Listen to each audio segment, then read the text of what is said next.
Hoy vamos a hablar de los símbolos, de nuestros símbolos. Si entramos en el diccionario de la Real Academia de la Lengua Española, nos define símbolo como elemento u objeto material que por convención o asociación se considera representativo de una entidad, de una idea, de una cierta condición, etc.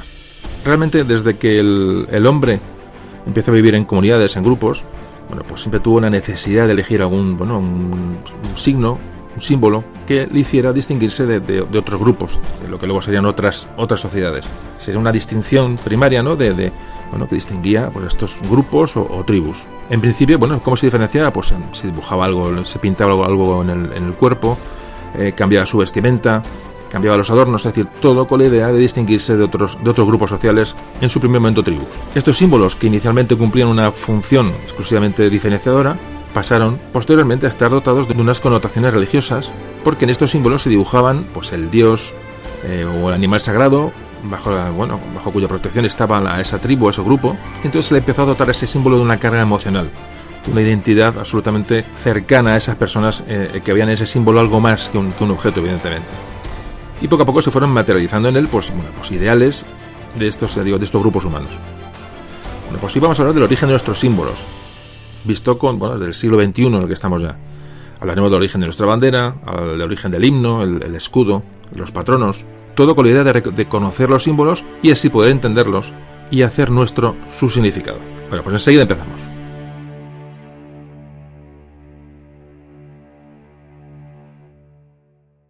Memorias de un tambor.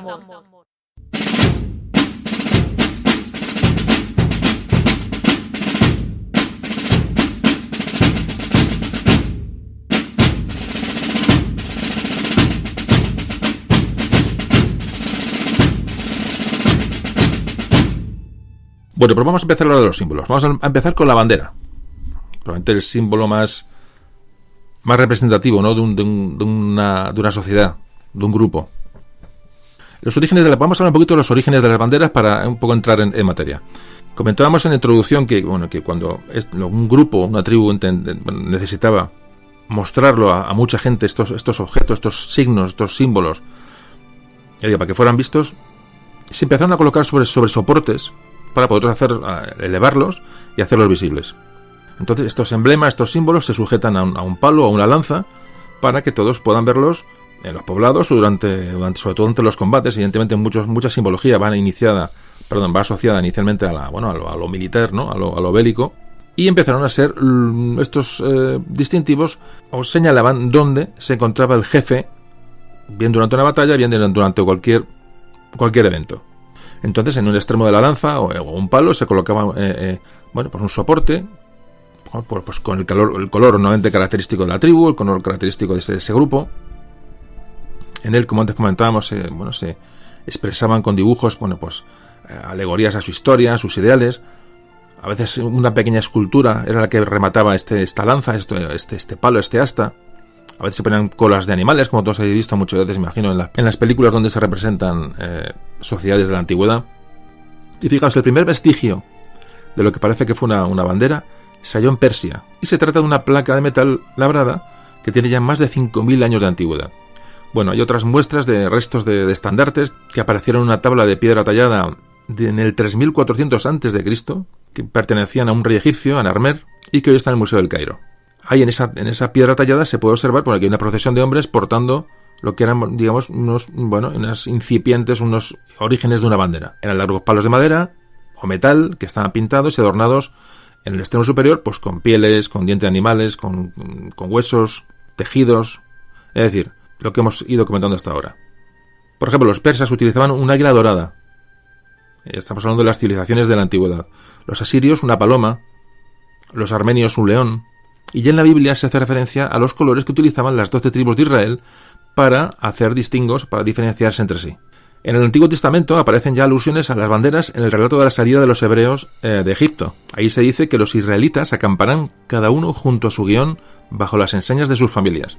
También, como hemos visto en otros programas anteriores, estos emblemas van a surgir de clanes o de familias que van a dar origen a estos signos representativos.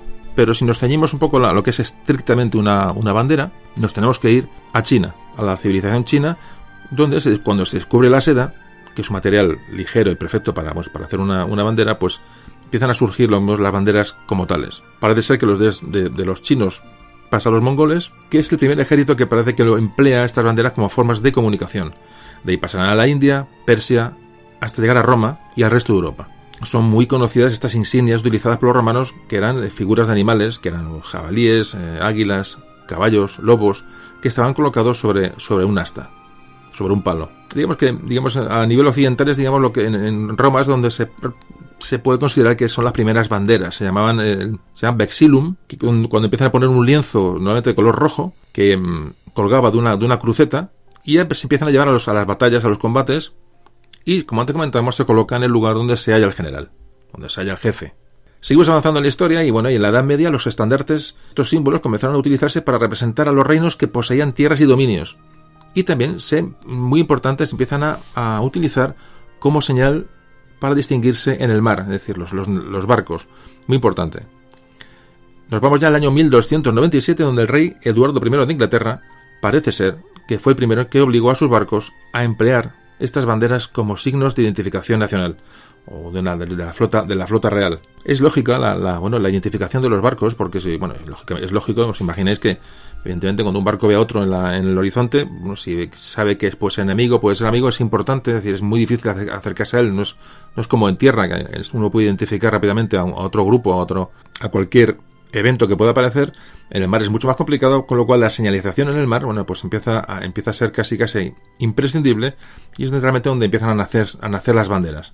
Todo esto es muy lento y muy poco a poco, estamos hablando de esto muy deprisa pues estamos haciendo una pequeña introducción, pero evidentemente, como podéis imaginar, hemos pasado prácticamente de los primeros grupos de la muy antigüedad hasta el año 1297, cuando, repito, el rey Eduardo I de Inglaterra empieza a utilizar las banderas en su flota.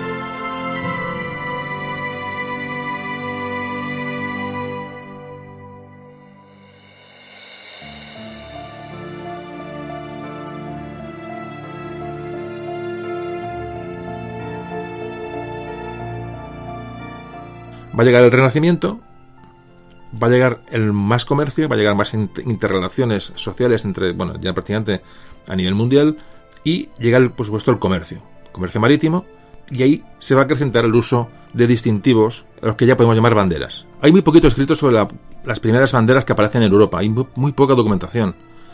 De hecho, suelen confundirse estandartes de tela, pendones y las banderas propiamente dichas. Es decir, el pendón en la península ibérica empieza a aparecer como un representante de esos comerciantes, de esos burgos, de esas pequeñas ciudades que empiezan a coger importancia por sí mismas y que empiezan a tener pues una cultura propia y unos símbolos propios diferenciados, digamos, de otras ciudades. Y aquí aparecen pues estos símbolos que pueden ser pendones, estandartes, y luego banderas. Sobre todo vamos a hablar del pendón. ¿Qué es un pendón? Simplemente voy a dar una definición muy breve para ver las diferencias entre unas y otras. El pendón está definido en el diccionario como insignia militar que consistía en una bandera más larga que ancha y que se usaba para distinguir los regimientos, batallones, etc. Es decir, más larga que ancha.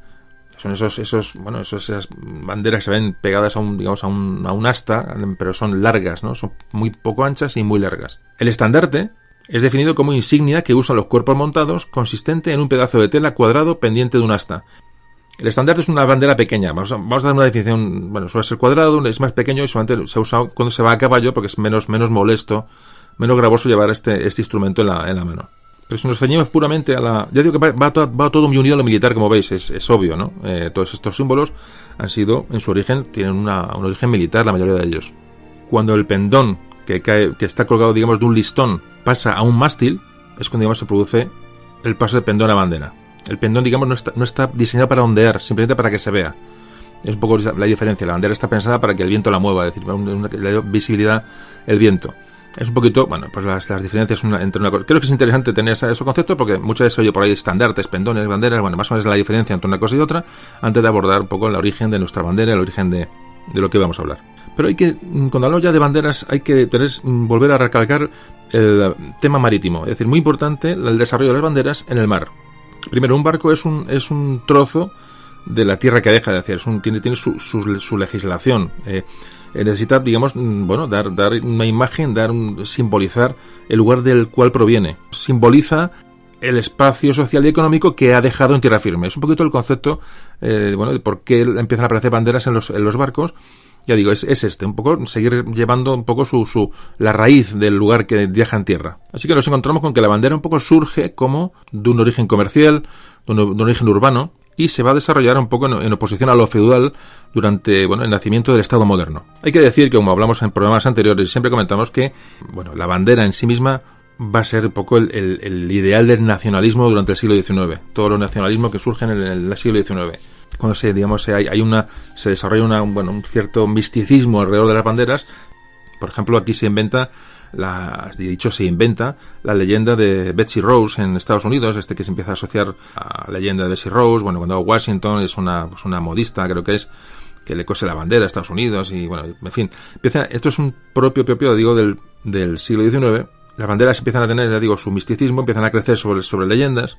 Es muy típico. A veces ya los colores de la bandera se les quiere asociar a ciertos rasgos propios de la región, del país al que representan. Eso ocurre mucho en América del Sur, cuando se produce la independencia de estos países. Hay continuas alegorías y misticismos alrededor de las banderas que se utilizan para exaltar el nacionalismo propio del siglo XIX. Es decir, que esa bandera típicamente militar va a pasar ya a tener un significado un poquito más profundo para ciertas sociedades. En un minuto hablamos ya del origen de la bandera de la bandera española y qué ocurre con las banderas en España.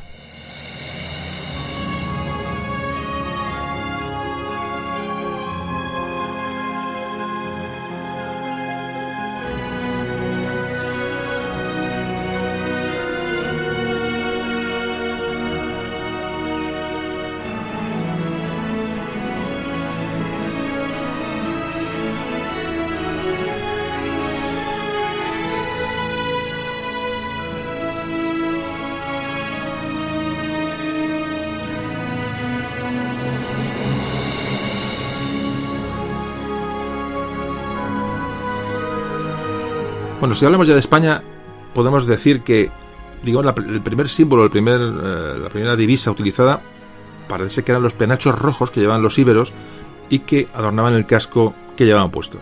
Más tarde hay escudos ya íberos que representan o pintan sobre esos escudos un símbolo que representa al guerrero que lo lleva. Es decir, estos símbolos empiezan a ser personales, pasan luego a ser representativos del grupo o tribu, y después ya, digamos, pasan a representar o decirnos cosas sobre una estirpe guerrera, de alguna manera. Hay un historiador que en el año 456 escribe que los reyes godos usaron como insignia un león sobre ondas azules, es decir, la primera referencia explícita a una simbología que se produce en la península ibérica. Ya digo, hablamos de los reyes godos.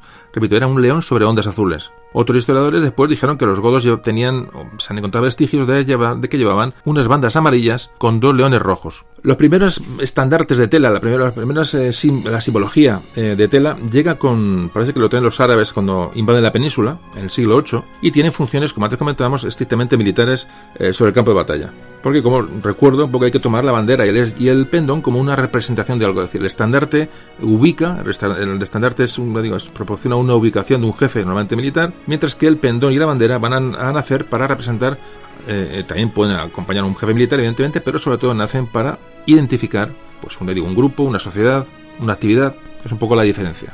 Pero si nos ceñimos ya un poquito a lo que es la aparición de las banderas desde el punto de vista militar, no podemos, desde luego, separarlas de su función, que ya lo repetiremos varias veces, de su función de ubicación del jefe, del caudillo, en el campo de batalla. Con esas banderas también se daban órdenes, a distancia. Daban señales de ataque, señales de defensa, señales de retirada. Por eso siempre ha sido tan importante para una unidad militar defender su bandera, en cuanto que era un símbolo de comunicación, evidentemente, y era un poco el orgullo, la referencia, ¿no?, de esa unidad militar en el campo de batalla. Y esto, evidentemente, como siempre hablamos, se ha ido transmitiendo de generación en generación. El rey Alfonso X el Sabio, en sus 7 partidas, ya habla de las banderas y les da una definición.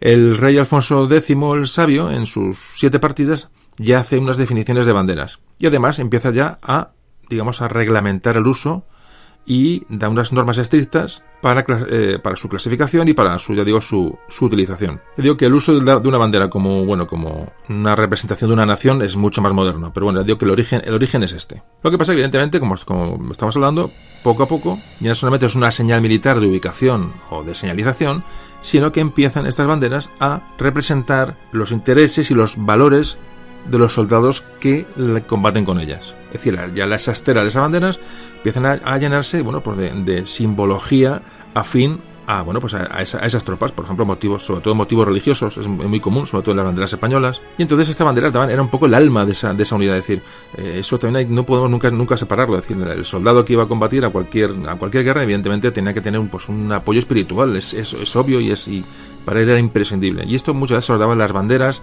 y la simbología que se representaba en ellas. Por ejemplo, Bernardino Escalante, que es un hombre del Renacimiento, fijaos cómo define la bandera. Dice: la bandera es el verdadero fundamento de la compañía y en que consiste la honra y reputación suya y de sus soldados. Conviene que al que se le hubiere de encomendar tenga las cualidades de un perfecto alcaide en nobleza y estimación de honra, para que la sepa guardar y morir por defenderla sin jamás desampararla. Como ya la bandera empieza a tener una simbología mucho más fuerte, no solamente digo de comunicación, sino ya es un poco el alma, como este hombre le llama, que es el alma de una compañía, siempre hablando un poco en terminología militar. Luego, como habíamos hablado en algún podcast anterior, cuando los reinos en España, en la península ibérica, empiezan a utilizar enseñas, utilizan simbología heráldica familiar propia. Pues ya como todos sabéis, el león púrpura o rojo sobre un fondo blanco, Aragón las 4 barras, Castilla el famoso pendón de Castilla, ese colón rojo o carmesí, ¿no? Bueno, pues eso es un poco ya, empiezan a convertirse en banderas, simbología de dinastías familiares. Esto ocurre, por ejemplo, cuando hablamos en un podcast anterior hablamos del origen del escudo de Aragón. Y ya llegamos un poco a la primera, la primer sucedáneo de bandera nacional que se produce cuando aparece la Real Orden de la Banda de Castilla. Esto aparece en 1332 y es fundada por Alfonso XI, que se permaneció hasta bien entrado el siglo XVI. Fue la principal divisa de los reyes castellanos. Era una banda puesta entre 2 dragones, aunque sus colores no están todavía muy claros. De todo esto, como siempre os digo, pondremos documentación tanto en la web como en Facebook. Colgaremos ahí banderas y todas estas cosas que hablamos, ¿no? Para que cuando acabéis el podcast echéis un vistazo a la documentación, que siempre es muy interesante. Más que nada porque luego cuando hagáis visitas por ahí, esto lo vais a ver. Veréis 2 dragones, ¿no? Lo veréis de que cada uno sale cruzan entre sus bocas una banda amarilla, una banda roja. Todo esto, el tema de heráldica, todo es muy interesante. Evidentemente hoy no podemos avanzar mucho más, pero es un campo enorme.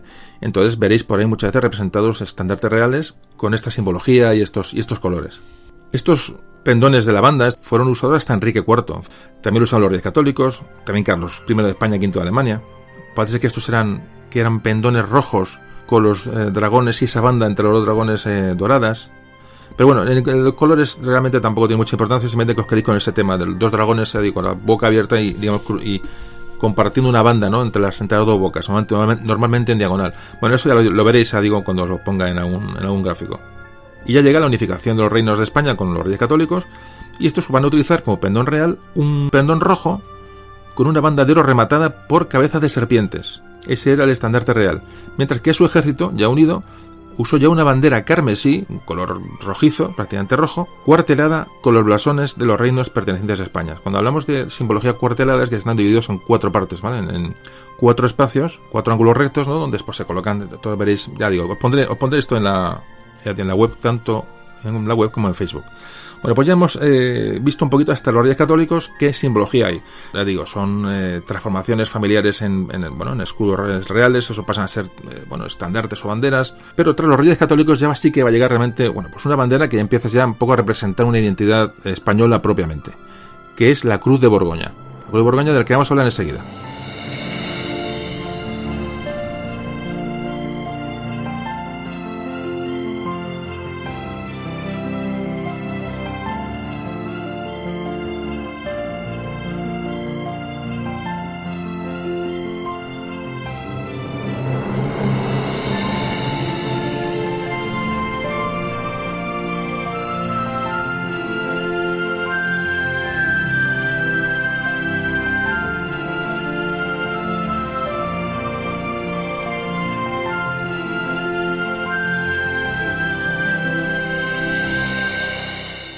Bueno, pues hablamos de la Cruz de Borgoña. La Cruz de Borgoña ya representa claramente una identidad puramente española, a partir del comienzo de su uso, del que ahora hablaremos.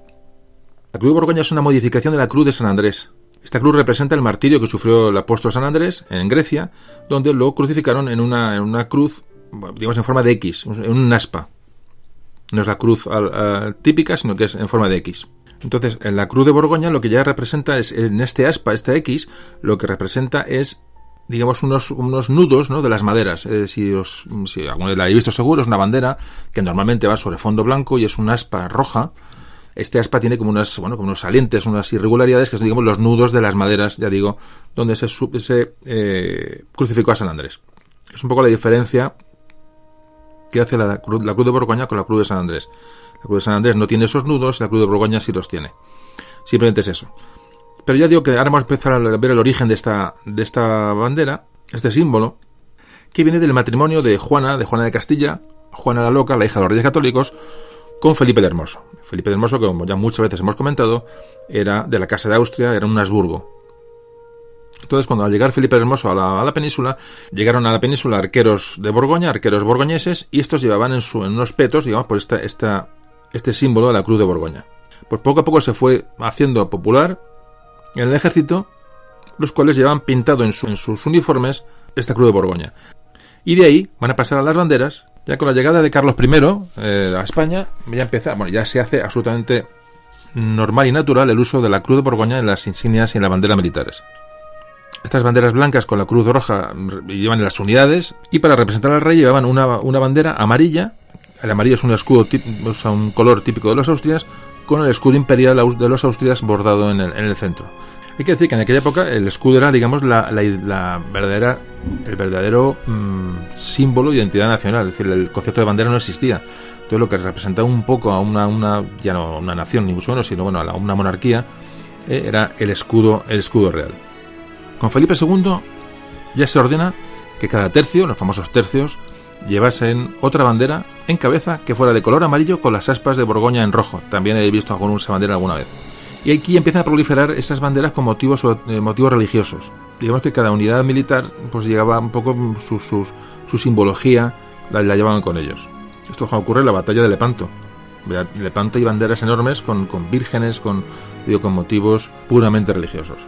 De hecho, fijaos, ya ha avanzado el siglo XVII, con Felipe IV, ya establece que las banderas de los tercios fuesen rojas con una imagen de la Virgen.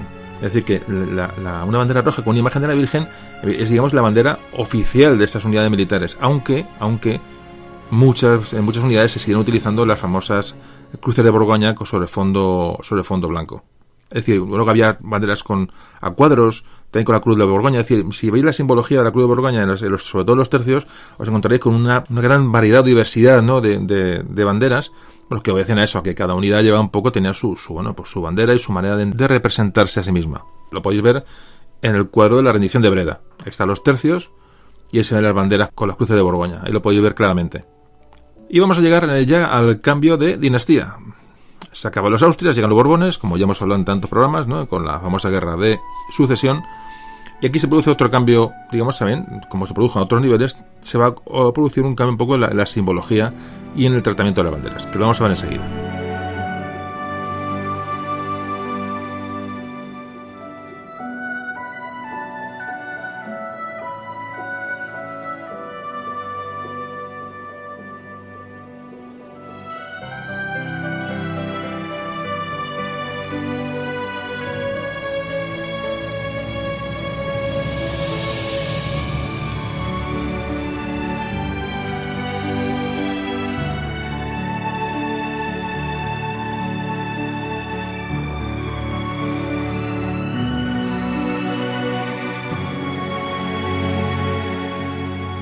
Bueno, como decíamos, entramos ya en el siglo XVIII, muere Carlos II, el último Austria, llega Felipe V, el primer Borbón, y ahí cambia totalmente, digamos, el diseño de las banderas.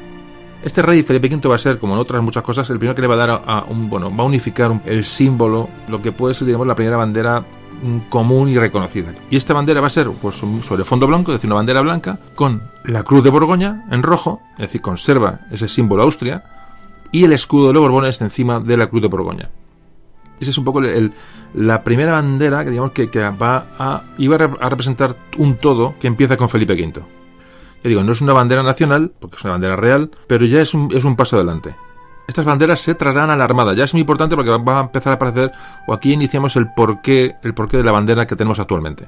Bueno, con Felipe V, ya digo, esta bandera blanca con el escudo de los Borbones en el centro pasa a la Armada. También hay banderas en la Armada moradas con el mismo escudo de los Borbones en el centro, es decir, dependiendo del departamento marítimo que se haya creado, eran blancas o moradas con el escudo Borbón en el centro. Y hay que decir, y me salgo un poquito del tema, que antes lo he comentado también en algún otro podcast, que es en 1707, cuando llega Felipe V, esto no tiene que ver con la bandera, pero bueno, tiene que ver un poco con la simbología, con la nomenclatura. Aquí se crean unas nuevas reales ordenanzas que eliminan los tercios y los convierten en regimientos. Es decir, tercio se convierte en regimiento y el maestre de campo se convierte en coronel. Esto es una innovación que hace Felipe V. Ya también con Felipe V, que aunque era un rey muy católico, ya se ordena que empiezan a desaparecer las imágenes religiosas de las banderas, se empieza a unificar esa bandera blanca con el escudo de los Borbones y la cruz de Borgoña en el centro. Pero ya digo, no podemos pensar en una unificación total porque es imposible. Era otra época, eran otros medios, era otra manera de entender las unidades militares. Es decir, no podemos trasladarlo hoy, pero empieza más o menos a intentar unificarse. Y esto continúa hasta que llega Carlos III. Carlos III y su época en la que ya se empiezan a detectar problemas por la identificación de los navíos en el mar. Es decir, hay un gran parecido entre la bandera, por ejemplo, la bandera que llevan los españoles, que era blanca con el escudo de Borbón en el centro, se confundía en la lejanía con otras banderas de otras potencias europeas. Entonces, ya digo, con Carlos III, para evitar esta confusión de los barcos en el mar, encargó a su ministro de Marina que le presentase varios modelos con banderas diferentes para elegir una. Es decir, la única condición que le ponía era que fueran identificables y visibles a mucha distancia. Es decir, colores vivos, colores que hicieran contrastes. Es decir, no podía haber tantas dudas ni tantos fallos en las identificaciones en el mar. Tenemos que pensar que España en ese momento era una potencia marítima de primer orden, tenía comercio con América, tenía, es decir, una serie de necesidades que no permitían que estos errores se produjeran, como parece que se producían bastante a menudo, y ordena un concurso, que le presenten varias banderas para elegir cuál era la más idónea para la Marina. Parece ser que se le presentan al ministro 12 modelos, se los muestra al rey, y el rey elige 2 de ellos. Uno que era, todo esto lo pondremos en la página web y en Facebook.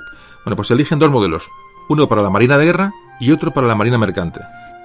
Y entonces esta bandera de la Marina de Guerra va a ser la bandera española que hoy conocemos, es decir, la bandera roja y amarilla, que es muy distinguible a distancia, muy distinguible en alta mar, con unos contrastes lo suficientemente fuertes como para no causar confusión.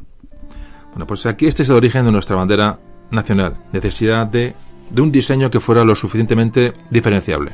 Así que llega el Real Decreto de 28 de mayo de 1785, en el que se dispone, lo leo textualmente: para evitar los inconvenientes y perjuicios que ha hecho ver la experiencia puede ocasionar la bandera nacional de que usa mi armada naval y demás embarcaciones españolas, equivocándose a largas distancias o con vientos calmosos con las de otras naciones, he resuelto que en adelante usen mis buques de guerra de bandera dividida a lo largo en 3 listas, de las que la alta y la baja sean encarnadas y del ancho cada una de la 4ª parte del total y la de en medio amarilla, colocándose en esta el escudo de mis reales armas. Bueno, pues este es el decreto de Carlos III, por el cual crea la bandera de la Armada, que ya digo, con el tiempo pasará a ser la bandera nacional. Esto ocurre en 1785. Bueno, pues unos pocos años después, en 1793, se hace extensivo el uso de esta bandera roja y amarilla a las plazas marítimas, castillos y defensas de las costas, mientras el ejército de tierra siguió utilizando las banderas anteriores. Nos vamos ya a principios del siglo XIX, es decir, cuando llega la Guerra de Independencia entre los franceses y la península, y aquí el uso de las banderas, ya digo, aunque el ejército de tierra usaba la cruz de Borgoña, esas banderas borbónicas de que hemos hablado antes, es decir, no hay una definición exacta, no hay bandera nacional todavía. La Armada ya usa la roja y amarilla, y en el ejército se usan una variedad grande de banderas, pero por similitud o por copiar las que había en la Armada, ya aparecen en algunas unidades la bandera roja y amarilla, en algunas unidades de tierra. Esto ocurre durante la Guerra de Independencia. Ya digo que durante la Guerra de Independencia estaba el patio como para hacer banderas y bordar banderas. Tenían las unidades españolas con poderse prácticamente mantener vivas. Pero sí es cierto que ya la Cruz de Borgoña aparecen ya mezcladas en algunas unidades banderas rojas y amarillas. Por ejemplo, tenéis el ejemplo de la bandera que se enarboló en el sitio de Gerona, que es roja y amarilla. Esa bandera la podéis ver en el Museo del Ejército. A ver si os puedo poner una fotografía de esta bandera. Es decir, que ya la utilizaban unidades militares españolas durante la Guerra de Independencia hacia principios del siglo XIX.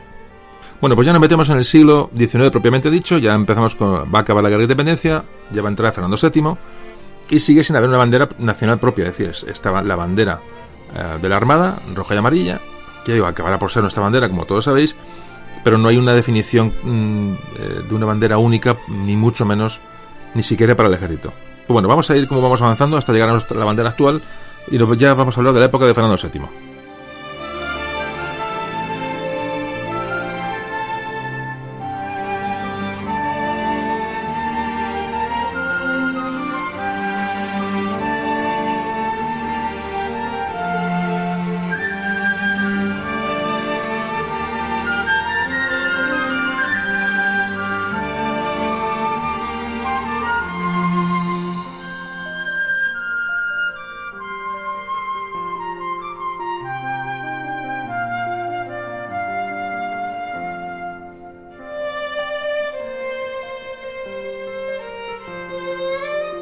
Bueno, pues cuando vuelve Fernando VII de su cautiverio en Francia, se va a reorganizar el ejército, digamos, y los regimientos de tierra, el ejército de tierra, vuelve a recibir banderas blancas con el escudo real en el centro. Y la marina sigue con su bandera ya roja y amarilla. Y llegamos a 1820, donde en las milicias nacionales ya empiezan a aparecer banderas rojas y amarillas. Estas banderas rojas y amarillas ya tenían el lema Constitución, se podía la palabra Constitución en grande, sobre la franja amarilla se podía leer Constitución. Y nuevamente el nombre de la provincia de esa milicia en las dos bandas rojas. De ahí empieza a introducirse la bandera roja y amarilla en las unidades del ejército de tierra, pero muy poco a poco.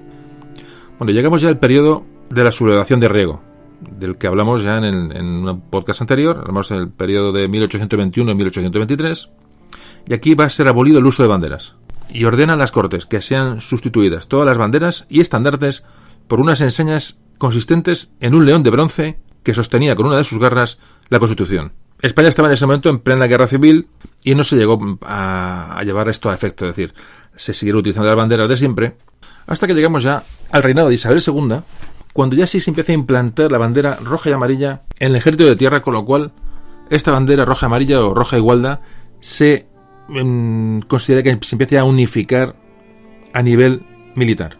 De hecho, en el Real Decreto de 13 de octubre de 1843 se dispone la sustitución de todas las enseñas del ejército por otras nuevas rojigualdas, que hasta entonces solamente habían utilizado la Armada y algunas unidades de la Milicia Nacional, como antes comentábamos. Esto se produce porque durante las guerras carlistas, el bando carlista empezó a hacer como suya la Cruz de Borgoña y, digamos, urgía simbolizar un poco, dar símbolo al ejército liberal, al ejército isabelino, que elige la bandera rojigualda, la bandera que hoy es la bandera nacional. Un poquito ahí viene cómo se fuerza, digamos, a los liberales, a los isabelinos a utilizar una bandera que les identifique, para oponerse a la bandera, la Cruz de Borgoña, que es utilizada por los carlistas, repito. Y llegó la Primera República. La Primera República dejó la bandera rojigualda, no la tocó, aunque dispuso la supresión de cualquier simbología real o que aludiera a la corona. La Primera República, aunque ya digo, no tocó la bandera, pero hubo un proyecto, y de hecho casi se adopta un cambio de bandera, que hubiera sido una bandera tricolor, hubiera sido roja, blanca y azul, es decir, las tres bandas del mismo ancho, un poco al estilo de la bandera francesa, pero en horizontal. Le digo, esto al final no se llevó a cabo. Bueno, se restauró la monarquía tras la Primera República. Ya digo, tema del siglo XIX que ya iremos tratando en otros programas. Hoy vamos a hablar solamente de lo que es la bandera. Se restauró la monarquía y se continúa usando la bandera rojigualda a todos los niveles. Nos vamos ya al principio del siglo XX, los años 20. En los años 20 ya el uso de la bandera rojigualda es general y llegamos a la Segunda República. El 14 de abril de 1931 es derrocada la monarquía en España y se proclama la Segunda República. Y aquí ya se adopta la famosa bandera tricolor republicana, que es roja, amarilla y morada, que sustituye a la roja y gualda.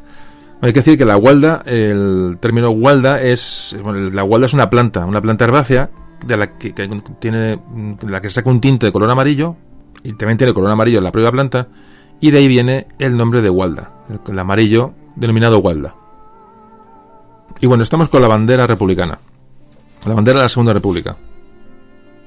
Bueno, hay que decir que cuando llega la Segunda República, realmente el quitar la bandera, o sea, se aludió que la bandera roja y Gualda era una bandera monárquica, cosa que no es así, porque realmente el origen de la bandera roja y Gualda, como todos sabéis, es un origen puramente práctico, como hemos visto antes, para distinguir los navíos en el mar.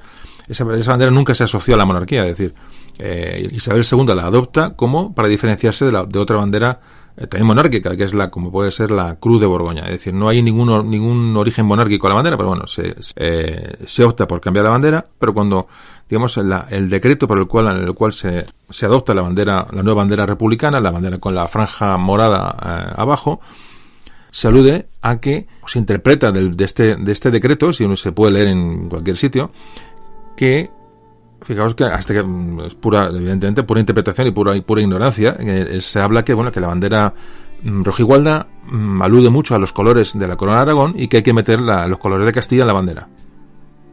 Bueno, y meten el morado. Primero, no era una bandera representativa de Aragón para nada, como todos sabéis. Esto en el decreto de creación de la bandera republicana se puede leer, es decir, o sea, para que unificar los conceptos de España, de las Españas, bueno, es decir, un poco que se alude a eso, a que había que meter a Castilla también en el ajo de la bandera. Entonces se opta por meter el color morado, cuando el color morado nunca ha sido color de Castilla, es decir, nunca. Hay varias teorías sobre este error. Primero, que parece ser que ha habido pendones de Castilla, pendones carmesí, que eran rojos o carmesí, castellanos, que parece que al decolorarse con el tiempo en los museos o tal, donde puede ser que se viera un color morado, entonces alguien interpretara que eran morados. Luego hay otra teoría en cuanto a este error, esta confusión con el morado y el carmesí. Parece ser que había cuando esas sociedades secretas, esas sociedades masonas que empezaron a proliferar durante el siglo XIX, una de ellas, que era muy importante, se llamaba la Sociedad de los Comuneros, que adoptó el color morado como distintivo. Pero ya digo, en cualquier caso no se encontró una explicación, es decir, no tiene ni pie ni cabeza. Aunque parece ser sí que se intentó, meter a Castilla, a la Castilla comunera, a la Castilla, que se ha tomado como siempre. Eso hablaremos un día de los comuneros. Tenemos tantas cosas, van surgiendo temas, ¿no?, de la historia de España que son realmente interesantes, pero bueno. Te digo que esta franja inferior de la bandera republicana obedece a esa intención de introducir a Castilla en la bandera, porque se pensaba que los colores rojo y amarillo eran privativos de la corona de Aragón. Bueno, te digo, una interpretación realmente asombrosa, pero así es. Y bueno, ya llega la Guerra Civil, año del 36, y entonces las unidades que combatieron, digamos, en el denominado bando nacional, pues lo que hicieron fue volver a la bandera original, la bandera de España de toda la vida, o de casi toda la vida, y ya en el año 38, en plena Guerra Civil, se dispone, hablando del bando nacional, que en estas banderas rojigualdas aparezca en el centro el escudo de los Reyes Católicos, que es la famosa águila de San Juan, la famosa esa águila negra que apareció en la bandera española durante la dictadura. El águila que era de los Reyes Católicos. Esto ya ocurre en el año 1938. Bueno, pues esta bandera con el águila de San Juan ya va a quedar, cuando acabe la Guerra Civil, ya que va a quedar en la bandera española hasta la muerte de Franco y la llegada de la democracia, como todos sabéis.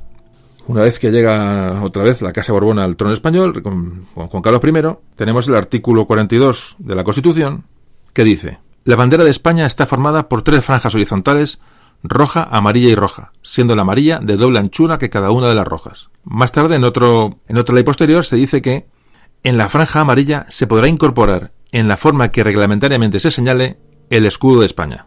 Bueno, pues con esto un poco hemos hablado de la bandera española, los cambios que ha sufrido, sus orígenes, varios conceptos, y bueno, espero que os haya sido de interés. Y ya pasamos a definir el escudo nacional, a ver de dónde viene, de dónde nace y cuáles son, digamos, su simbología que representa cada símbolo que aparece en nuestro escudo. Venga, enseguida lo vemos.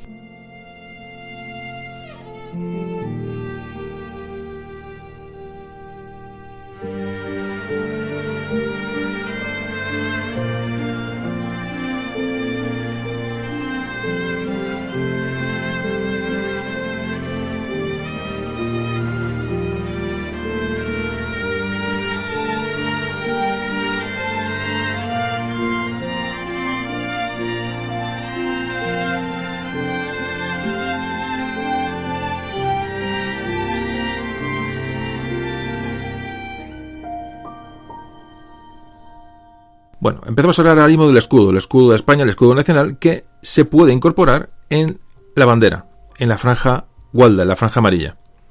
Fijaos que la reglamentación, si os habéis fijado, el escudo siempre aparece desplazado, digamos, hacia el mástil, y esto tiene, bueno, evidentemente tiene una razón, y es que cuando la bandera esté sin viento, que esté más o menos caída, bueno, pues se va a poder ver mejor el escudo si está pegado a un poquito pegado a un lateral, o si esta bandera tras estar flameando durante mucho tiempo se empieza a deshilachar, se empieza a estropear por el extremo, bueno, que este deterioro no afecte a la visión del escudo. Es un poquito el motivo por el cual el escudo está desplazado, te digo, siempre hacia el mástil de la bandera. No está centrado en la bandera. Bueno, pues si tenéis a mano un escudo de España o lo recordáis, bueno, pues vamos a definirlo muy brevemente. Mira, tenemos en la parte de arriba, la parte que se llama timbre, es una corona real que simboliza, bueno, pues a la monarquía española. Luego vemos a los laterales de lo que es el escudo, todos recordáis que están dos grandes columnas, que simbolizan las columnas de Hércules, que ya fueron incorporadas al escudo por Carlos I, y que tienen el lema Plus Ultra, o sea, más allá. Es decir, las columnas de Hércules que definían el estrecho de Gibraltar, era un poquito según la mitología, pues, ya digo, después del estrecho de Gibraltar, bueno, pues esa incertidumbre, ¿no?, de lo que había después al otro lado, pues era un poco lo que llevaba a esa denominación de Plus Ultra. Ya digo que ya Carlos I tenía estas columnas incorporadas a su simbología. Esto Plus Ultra, la columna de Hércules y el Plus Ultra se empezó a utilizar sobre todo tras el descubrimiento de América. Era un poco alusión a las posesiones que estaban en el otro mundo, ¿no?, en América. Porque antes esta leyenda era non plus ultra, es decir, no más allá. Es decir, era el fin del mundo. Eso era la definición de estas columnas.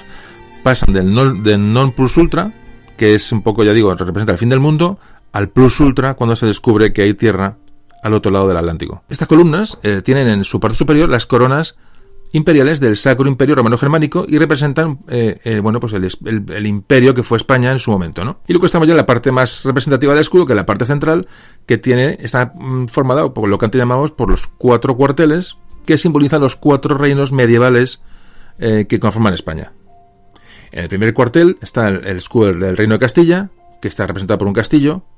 Es un castillo de oro sobre un fondo rojo, un fondo carmesí. Digo que el condado de Castilla era un pequeño territorio, como ya hablamos en el podcast de la frontera del Duero, que, en fin, ya dábamos un poco de explicaciones sobre el origen de Castilla, que se fue poco a poco segregando el Reino de León. Ya digo, Castilla está representada en el primer cuartel.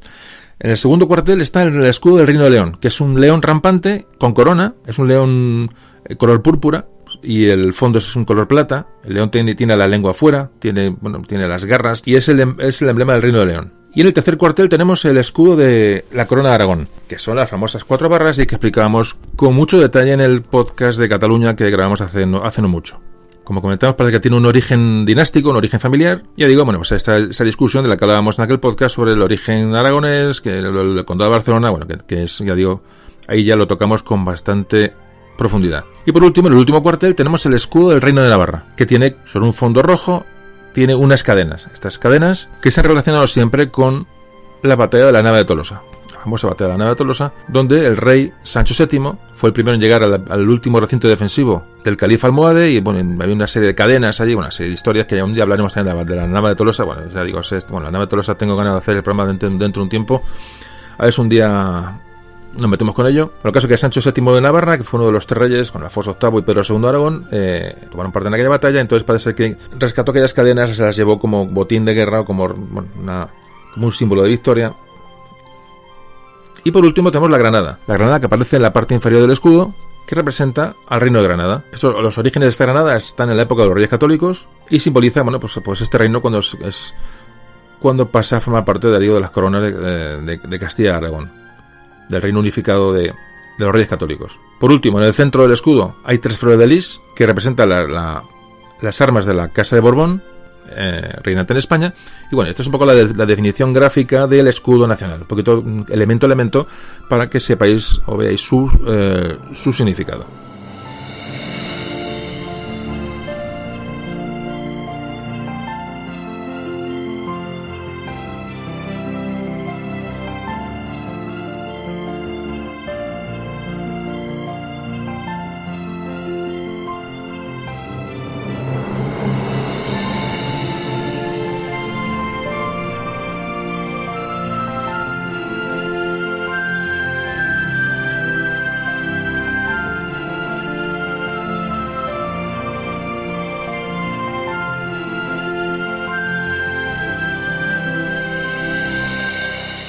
Bueno, hemos comentado antes que Franco utilizó el mismo escudo que los que empleaban Isabel y Fernando, los reyes católicos. Evidentemente era una evocación, ¿no?, de sus figuras, y sustituyó, y te digo, la divisa de los reyes católicos ponía tanto monta, ahora explicarnos un poco ese significado también como otro símbolo, y lo sustituyó por una grande y libre. El águila es la misma, evidentemente, el águila de los Reyes Católicos, el águila que se utilizó de la bandera durante la dictadura, el águila de San Juan. Bueno, ese águila le había usado Isabel la Católica ya desde joven, y los Reyes Católicos introducen en el escudo también el yugo y las flechas, que según todas las interpretaciones son dos símbolos que representan tanto a Isabel como a Fernando. El yugo se escribe con la misma letra inicial con la que se escribía en la Edad Media Isabel, Isabel se escribía con Y, de ahí viene el yugo, y las flechas se interpretan como la inicial de Fernando.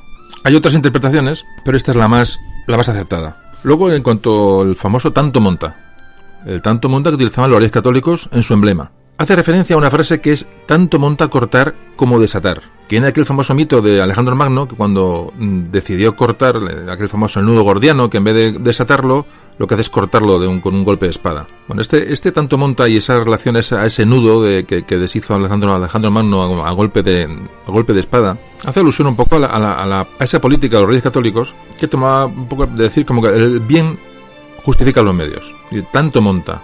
Lo importante es la solución, no importante de la manera que se llega a ella. Es decir, no importa desatar que romper, ¿no? Esa es un poco la alusión que hace el tanto monta. ¿Qué nos llegó a nosotros, o nos ha llegado a nosotros, por lo menos en mi infancia? Pues el famoso, muchos habéis escuchado, el tanto monta tanto, Isabel como Fernando.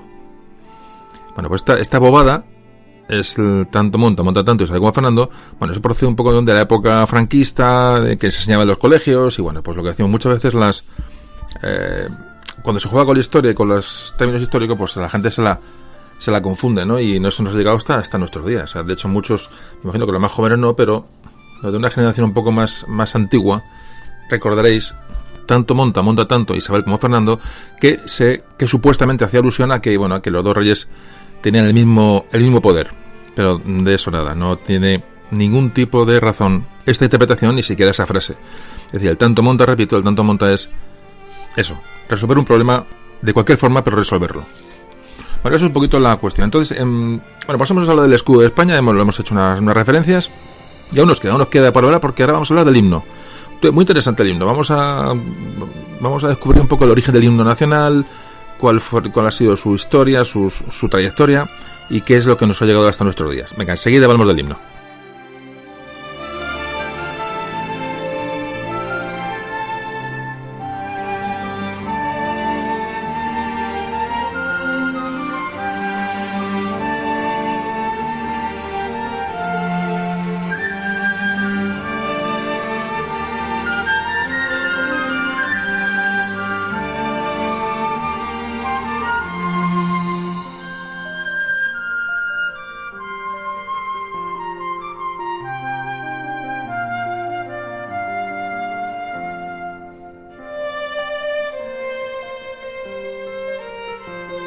Bueno, vamos a hablar del himno de España, el himno nacional. Entonces, para ver los orígenes de la música que hoy escuchamos, cada vez que escuchamos nuestro himno, tenemos que irnos hasta el principio del siglo XVIII, hasta 1749. En aquellos años el rey Fernando VI decidió unificar y dar reglamento a los toques de guerra, a los toques militares. Es decir, fijaos como todos los símbolos, pues vienen, pues no solamente en España, sino en todos los países del mundo, pues tienen un origen eminentemente militar en sus orígenes. Lo que quería hacer Fernando VI era que todas aquellas melodías que cada unidad hacía sonar cuando llegaba el rey o cuando tenían cualquier tema protocolario o en campaña, bueno, pues que esas melodías se unificaran y se reglamentaran. Porque al igual que las banderas, un poco cada uno iba un poco a su avío. Tenían sus bandas musicales, tenían un poco, cada unidad era un ente con muchas cualidades y características propias. Por dentro de todas aquellas piezas musicales que tocaban las unidades para rendir honores a los reyes, había una que se tocaba mucho. Era la famosa Marcha de los Granaderos. Marcha de los Granaderos porque todas las unidades de granaderos, que era un tipo de infantería que era bastante común en la época, bueno, pues todas estas unidades de infantería parece que tocaban esa misma marcha cuando rendían honores a los reyes, y esta marcha empezaba a ser muy común y ser muy conocida, bueno, ya no solamente en los ambientes militares, sino en los ambientes civiles. Entonces, aquella primera reglamentación que se hizo, que termina en 1751, estos reglamentos sobre músicas y toques de guerra, más concretamente se llamaban toques de guerra, ya hacía referencia a la marcha de granaderos. Y decía: siempre que cualquier tropa marche con las formalidades correspondientes, tocarán marcha los tambores que haya en ella, y si los granaderos marchan solos, utilizarán entonces la marcha granadera. Bueno, pues estas marchas granaderas fueron el origen del himno nacional, como ahora veremos. El primer documento en el que aparece esta marcha de granaderos por escrito es en el año 1761 y aparece en el libro de la ordenanza de los toques de pífanos y tambores que se tocan nuevamente en la infantería española. Es un manuscrito en el cual aparece por primera vez esta melodía escrita. El libro era de Manuel Espinosa de los Monteros, por lo que siempre se ha atribuido esta creación de la marcha de granaderos a él. Aunque realmente hay muchas dudas. Hay muchas dudas y hay muchas lagunas sobre la autoría de Espinosa de los Monteros. Pero bueno, puede ser que lo arreglara o que esa música la adaptara para los toques de guerra. Que la autoría fuera de él tampoco es una cosa que se haya podido demostrar. Bueno, pues durante toda esta década de los años 60, 1760 a 1770, continuaron todas las reglamentaciones sobre la música militar. Y el resultado de esta reglamentación fue recogido en un cuaderno llamado cuaderno impreso, que tenía todas las canciones de infantería, y este cuaderno fue entregado a cada unidad militar española. Y en este cuaderno ya nos encontramos la marcha de granaderos, que sus instrumentos incluye, además de los pífanos, 2 clarinetes. Y aquí aparece Espinosa de los Monteros, en este cuaderno aparece como concertador de esta música. Sí, pero no aparece nunca como autor, por eso no hay seguridad de su autoría. Muchos historiadores atribuyen como autor de esta marcha a Espinosa de los Monteros, pero existen otras teorías. Hay una teoría que dice que esta música data de mediados del siglo XII. Hablan de una cantiga de Alfonso X el Sabio, la número 42. Dice que hay unos compases que son bastante parecidos y los cuales se puede inspirar el autor de esta marcha de granaderos. Pero lo mejor es que nos dejemos de explicaciones y voy a poner la música para que vosotros la comparéis. Primero voy a poner la marcha de granaderos, la partitura inicial de la marcha de granaderos, que veréis que tiene algún tipo de variación con el himno nacional actual, pero evidentemente es la misma. Y luego voy a poner la cantiga de Alfonso X el Sabio para que veáis, que vosotros compararéis, si veis similitud, si veis poca similitud, es decir, lo mejor es que vosotros lo comparéis. Con las banderas y los colores no puedo hacer, pero con la música, con el sonido sí. Por eso vamos a hacer un poco especial el tema de los himnos, porque nos permite escuchar, que es la gran herramienta y el gran poder del podcast. Bueno, en principio vamos a escuchar la marcha de granaderos, lo que es su partitura original.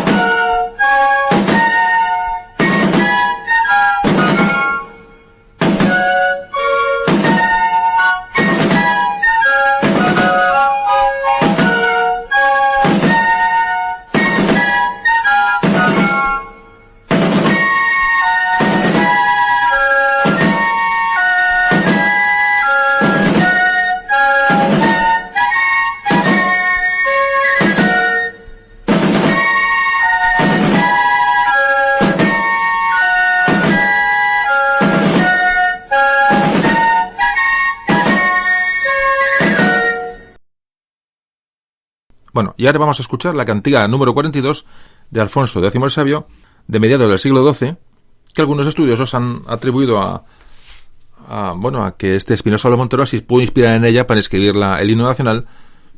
Le digo teoría que es eso, una teoría. Pero os dejo con la cantiga que es curioso escucharla.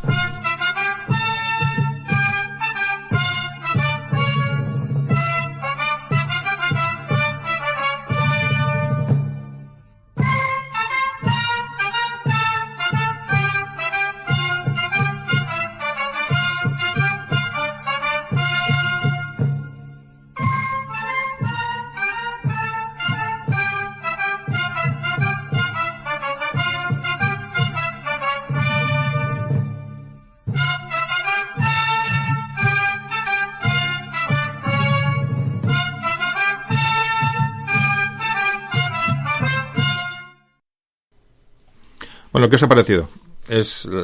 Como digo, la música sí se puede aquí analizar. Bueno, pues ya empezamos un poco a construir la historia del himno. Estas son las diferentes teorías, es decir, que Espinosa de los Monteros pudo componer este himno, no está para nada demostrado, y que, de ser así, pudo hasta inspirarse en esta cantiga. Hay otras teorías. Hay una teoría que está muy extendida, que es que el himno español pudo ser un regalo de Federico II de Prusia a Carlos III a través del conde de Aranda. Esta teoría está muy extendida. Realmente, hoy día ya se ha dado como prácticamente, si no falso, muy improbable. Primero porque el conde de Aranda no era embajador en Prusia, sino en Polonia. Además, no hay nada documentado sobre bueno, que se encontrara el conde de Aranda en Prusia para nada, nunca. Además, el conde de Aranda regresó a España en 1762, cuando el manuscrito donde se encuentra esta partitura por primera vez, que creo que está en la Biblioteca Nacional, es de un año antes, año 1761, es decir, no coinciden fechas ni coincide prácticamente ningún dato. Y hay más teorías. Hay una teoría que se remonta más aún también siglos atrás. Algún historiador, algún investigador ha descubierto una pieza en tiempos del rey Fernando el Católico, que se compuso una glosa sobre la pavana real, hecha por Enríquez de Valderrábano en 1547. La compuso para vihuela. Bueno, pues parece que esta pieza tiene 18 acordes que coinciden con lo que fue luego la marcha de granaderos, la marcha real. Ya digo, hay investigadores que han encontrado similitudes con esta pieza con el himno nacional. Ya cada uno que considere, la verdad, realmente, bueno, os lo pongo porque es curioso que tengáis, es un documento que va a quedar aquí para siempre, para el que lo quiera escuchar, aunque luego seguiremos viendo y aportando luz sobre el himno. Pero bueno, os dejo aquí con esta pieza de tiempos de Fernando el Católico, a la que también se le ha dado un supuesto origen al himno nacional.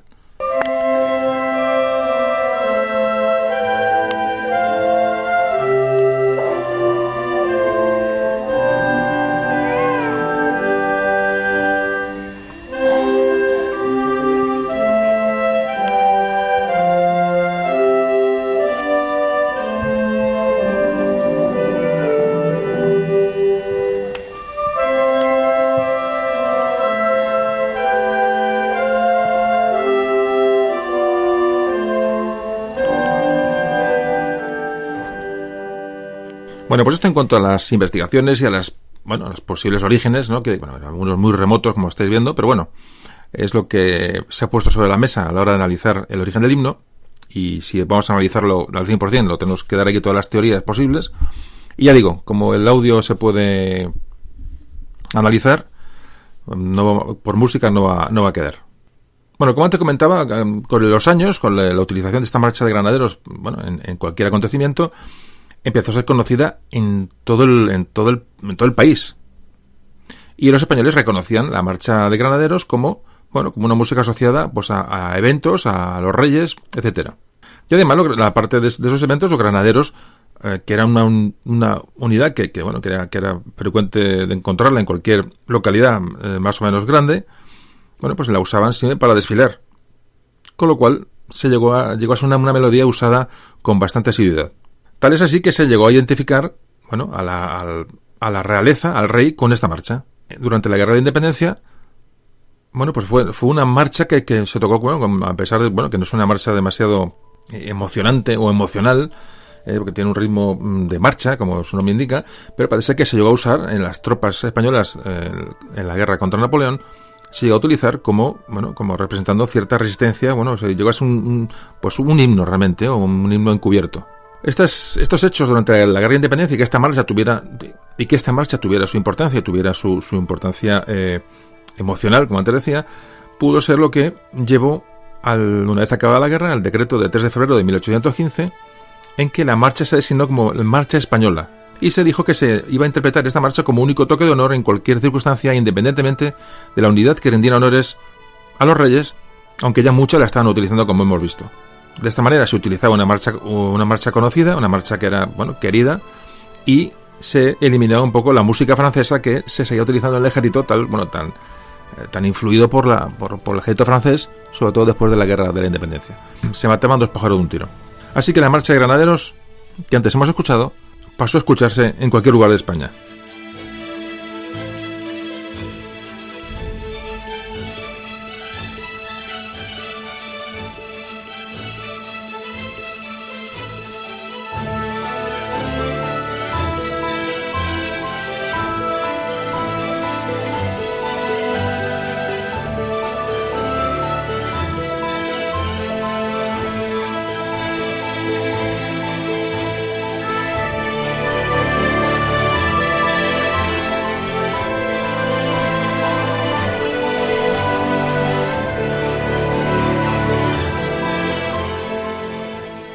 Bueno, pues pasaron los años y llegamos hasta mitad del siglo XIX. Por supuesto, no había un himno oficial reconocido. Siglo XIX, no hace falta que diga, bueno, la situación tan compleja del siglo XIX que siempre hemos comentado. Y llegamos a 1868, año de la Revolución Gloriosa, que hemos tratado en algún otro podcast, así porque está por encima, cuando Prim Serrano y Topete, el general Prim, general Serrano y el almirante Topete, se rebelan contra Isabel II, ya digo, en este famoso año y esta famosa revolución. La reina es desbancada y los progresistas, como entonces se les conocía, van a decidir renovar las instituciones y los símbolos. Así que uno de los símbolos que ya entonces era tomado unánimemente como nacional, que era la Marcha de Granaderos, no se iba a librar de esta reforma, puesto que era vista como música del antiguo régimen, y se convoca un concurso para buscar un himno. Prim que buscaba ya un himno nacional propio de este siglo XIX, le digo, de estos nacionalismos que iban surgiendo prácticamente por toda Europa. Las nacionalidades, los himnos, los símbolos, es cuando adquieren mayor importancia hasta puntos insospechados, como también hemos visto en algún otro capítulo. Entonces, como digo, el general Prim va a convocar un concurso para buscar un himno nacional. Y en este concurso, las normas que las firmó el mismo Prim, decía que la melodía debía ser compuesta a paso regular en compás de compasillo, de estilo brillante y majestuoso, y que se otorgaría al compositor ganador el que consiguiera el premio una distinción honorífica y 2.000 pesetas. Un momento importante porque realmente, como todos veis, por lo que hay en el presente, en este concurso no llegó a buen puerto, pero realmente estas piezas, estas composiciones, sí podían haber sido el himno nacional. Parece que se recibieron 447 melodías, y entre los autores que pugnaban por ser el autor del himno, estaban los mejores músicos de la época. Estaba Chueca, estaba Tomás Bretón, Ruperto Chapí, es decir, estaban los mejores de los mejores. Claro, vivimos una época revolucionaria, entonces, pues muchas de las melodías hacían referencia, eran antimonárquicas, hacían muchas alusiones a la patria, de repente, que es un momento de nacionalismo exacerbado. Incluso hubo piezas muy parecidas a la marsellesa, y se nombró un jurado para calificar estas melodías que se iban recibiendo. Fijaos, compuesto por los compositores que componían el jurado. Estaban Ilarión Eslava, Barbieri y Arrieta, grandes músicos del momento, para evaluar todas las composiciones que llegaban. Bueno, pues tras varias jornadas de deliberación y análisis, el concurso se declaró desierto. Decían que ninguna de las melodías eran propias de ser el himno nacional. La verdad que era una responsabilidad elegir un himno que desbancara la marcha de Granaderos, que ya estaba bastante arraigada en el país. Decían que la marcha de Granaderos era de lo artísticamente de lo mejor y de lo más apropiado que jamás se podía inventar. Entonces, ya realmente no hay una voluntad de encontrar nada nuevo. Y también argumentan que en esta marcha de Granaderos se encuentra un poco la significación y, digamos, el sentimentalismo que ya se encuentra en esa música entre la gente, ¿no? Que realmente no tiene que tener tampoco mucha calidad, sino que tenga, que llegue a las personas. Bueno, y ahora, como un documento gráfico muy interesante, os voy a poner unos fragmentos de 5 himnos que se presentaron al concurso famoso de Prim. Digo que es, porque nos hagamos una idea de lo que pudieron ser o qué composiciones se presentaron para representar al himno de España en aquella época. Mira, la primera, y os dejo con ella, es la Marcha Real Democrática de Tomás Bretón.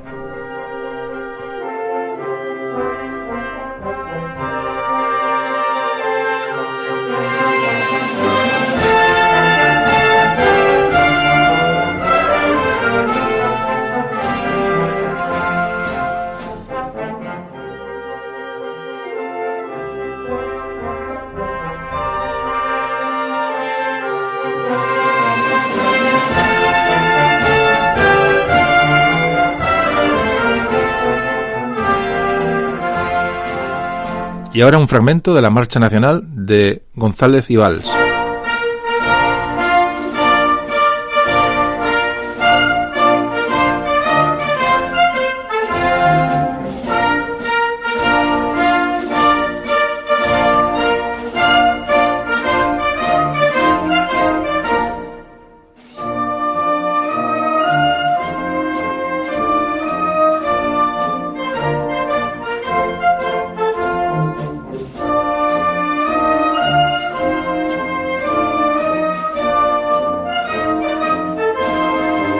Y ahora os dejo con la Septembrina de un compositor llamado Del Valle.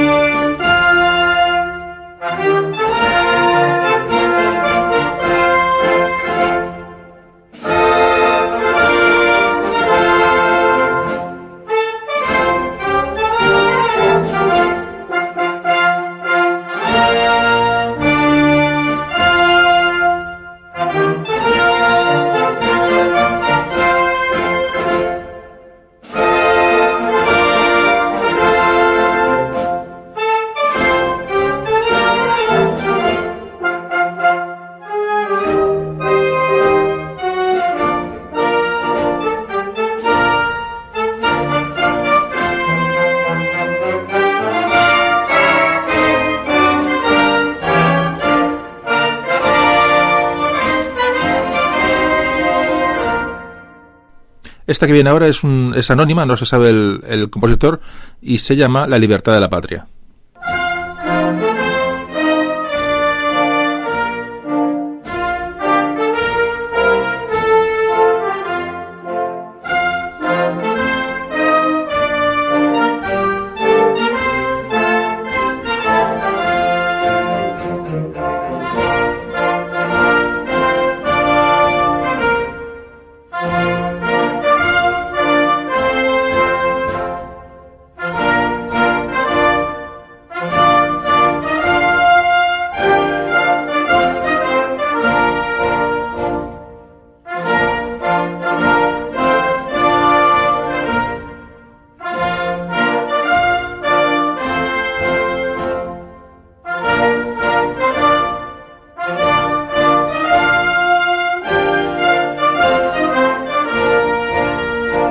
Y por último os dejo con el tema, con el himno se llamaba Iberia, de Manuel Albert de la Peña.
Y se adopta la Marcha Granadera el día 8 de enero de 1871, denominada ahora Marcha Real, y se selecciona como Marcha Nacional Española. Esto lo hace ya Amadeo I de Saboya, tras la restauración de la monarquía. Esto ocurre, digo, en 1871. Así que en este momento queda oficial el himno español con la vieja Marcha de Granaderos. Es en este momento cuando es oficialmente himno, repito, en 1871. Posteriormente se hicieron unos arreglos para que pudiera ser tocada por una banda musical, y esto ocurre en 1908. Estos arreglos los culmina Pérez Casas, que era el director de la banda de alabarderos de Alfonso XIII. Llegó la Segunda República y, como comentamos en el programa de Riego, fue sustituida por el himno de Riego. Con el régimen de Franco se vuelve a recuperar la marcha de Granaderos, la marcha original, el verdadero himno nacional, y al final es el himno que hoy es el himno constitucional, el himno que nos representa. Entonces, bueno, para terminar, vamos a simplemente este capítulo de los himnos, que creo que ha sido muy interesante. Voy a volver a poner la Marcha de Granaderos, que es cortita, la Marcha de Granaderos, la original, la tocada con los instrumentos más básicos.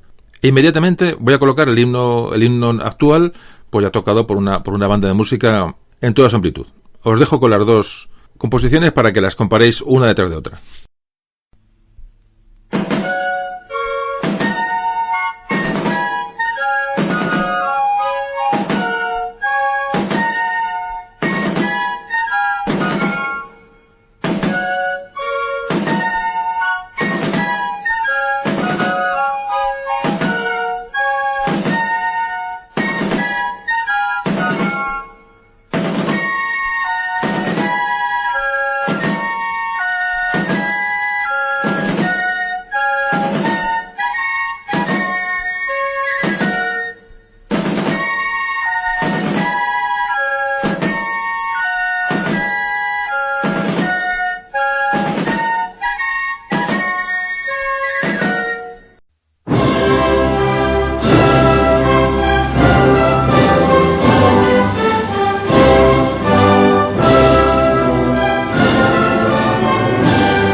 Bueno, pues este es nuestro himno.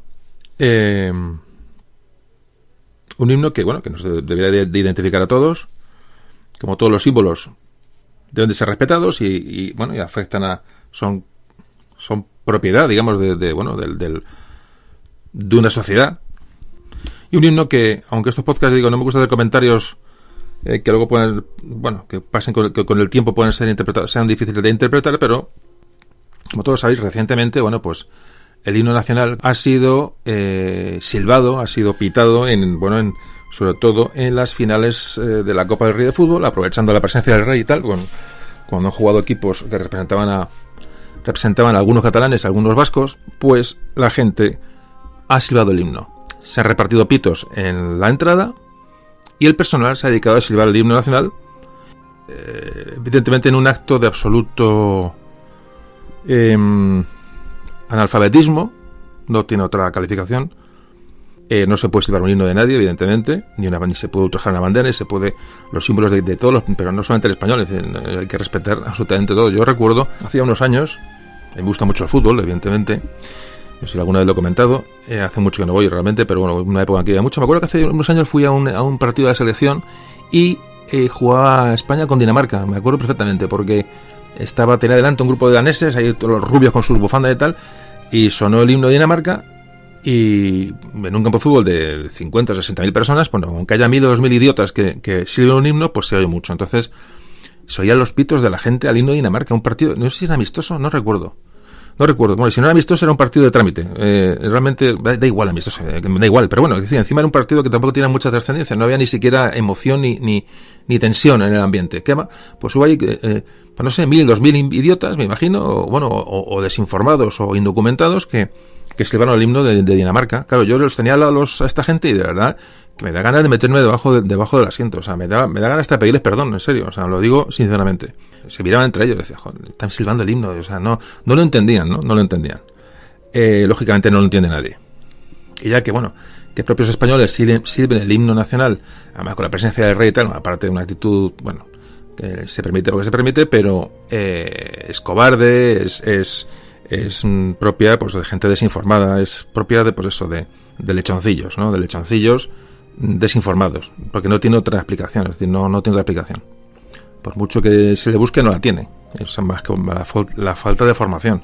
Entonces, yo creo que si de algo vale esto, como siempre os digo, que esto tenéis que difundirlo entre la gente, entre la gente joven, pues educar a la gente a que los símbolos, puedes estar de acuerdo o no, te pueden gustar más o menos, los puedes querer más o menos. Yo no soy muy simbolero, yo no soy ni mucho de bandera, ni mucho no lo soy. En algún momento pueden hacer falta y hay que buscarlos, hay que acogerse a ellos, pero pues no se puede faltar respeto a un símbolo. O sea, creo que es obvio, en ningún país del mundo se permite esto, o nadie lo vería bien, ¿no? Entonces, bueno, pues siempre te dejo este comentario aquí, porque me apetecía hacerlo. El himno, ya acabamos con el tema del himno, es un himno sin letra. Bueno, realmente es nuestro himno, ¿qué más da? Tenga letra que no. Para tener la letra que tienen otros, realmente prefiero que no tenga letra. Además, las letras a veces son muy anacrónicas, ¿no? A veces el himno nace con un pretexto y se queda anticuado. Son a veces letras violentas, como la Marsellesa tiene una letra que realmente el himno es muy bonito, pero la letra es para meterse también debajo de una silla. Pues hay himnos que no tienen ningún sentido, ¿no? Y ya digo, y bueno, no voy a citar países porque a alguien se puede ofender, pero hay algún himno en Sudamérica que uno lo oye y se espanta, decir, madre mía, qué letra, ¿no? La letra es absolutamente increíble. Entonces, claro, pasa el tiempo y eso se queda anticuado. Bueno, el nuestro no tiene letra, pues que no tenga letra, no tenga ningún problema. El caso es que nos identifica a todos y ya está. La marcha granadera. Cuanto más se escucha, cada uno más le agrada y más le identifica. Es lo que tienen los símbolos, ¿no? Que tampoco tienen que tener una calidad, sino a veces, como antes comentaba, pues tiene que unir a la gente que nos representa a todos. Bueno, pues hemos acabado el capítulo del himno nacional. Ya digo que es bastante extenso y espero que también os haya servido para el que no lo conociera, que haya servido para saber algo más sobre ello. Y pasamos ya por último al apartado de los patronos de España, es decir, Santiago Apóstol y la Inmaculada. ¿De dónde viene del origen de ambos, ¿no? De Santiago y de la Inmaculada, para que sean patronos de España, que también es muy interesante. Venga, empezamos con ello enseguida.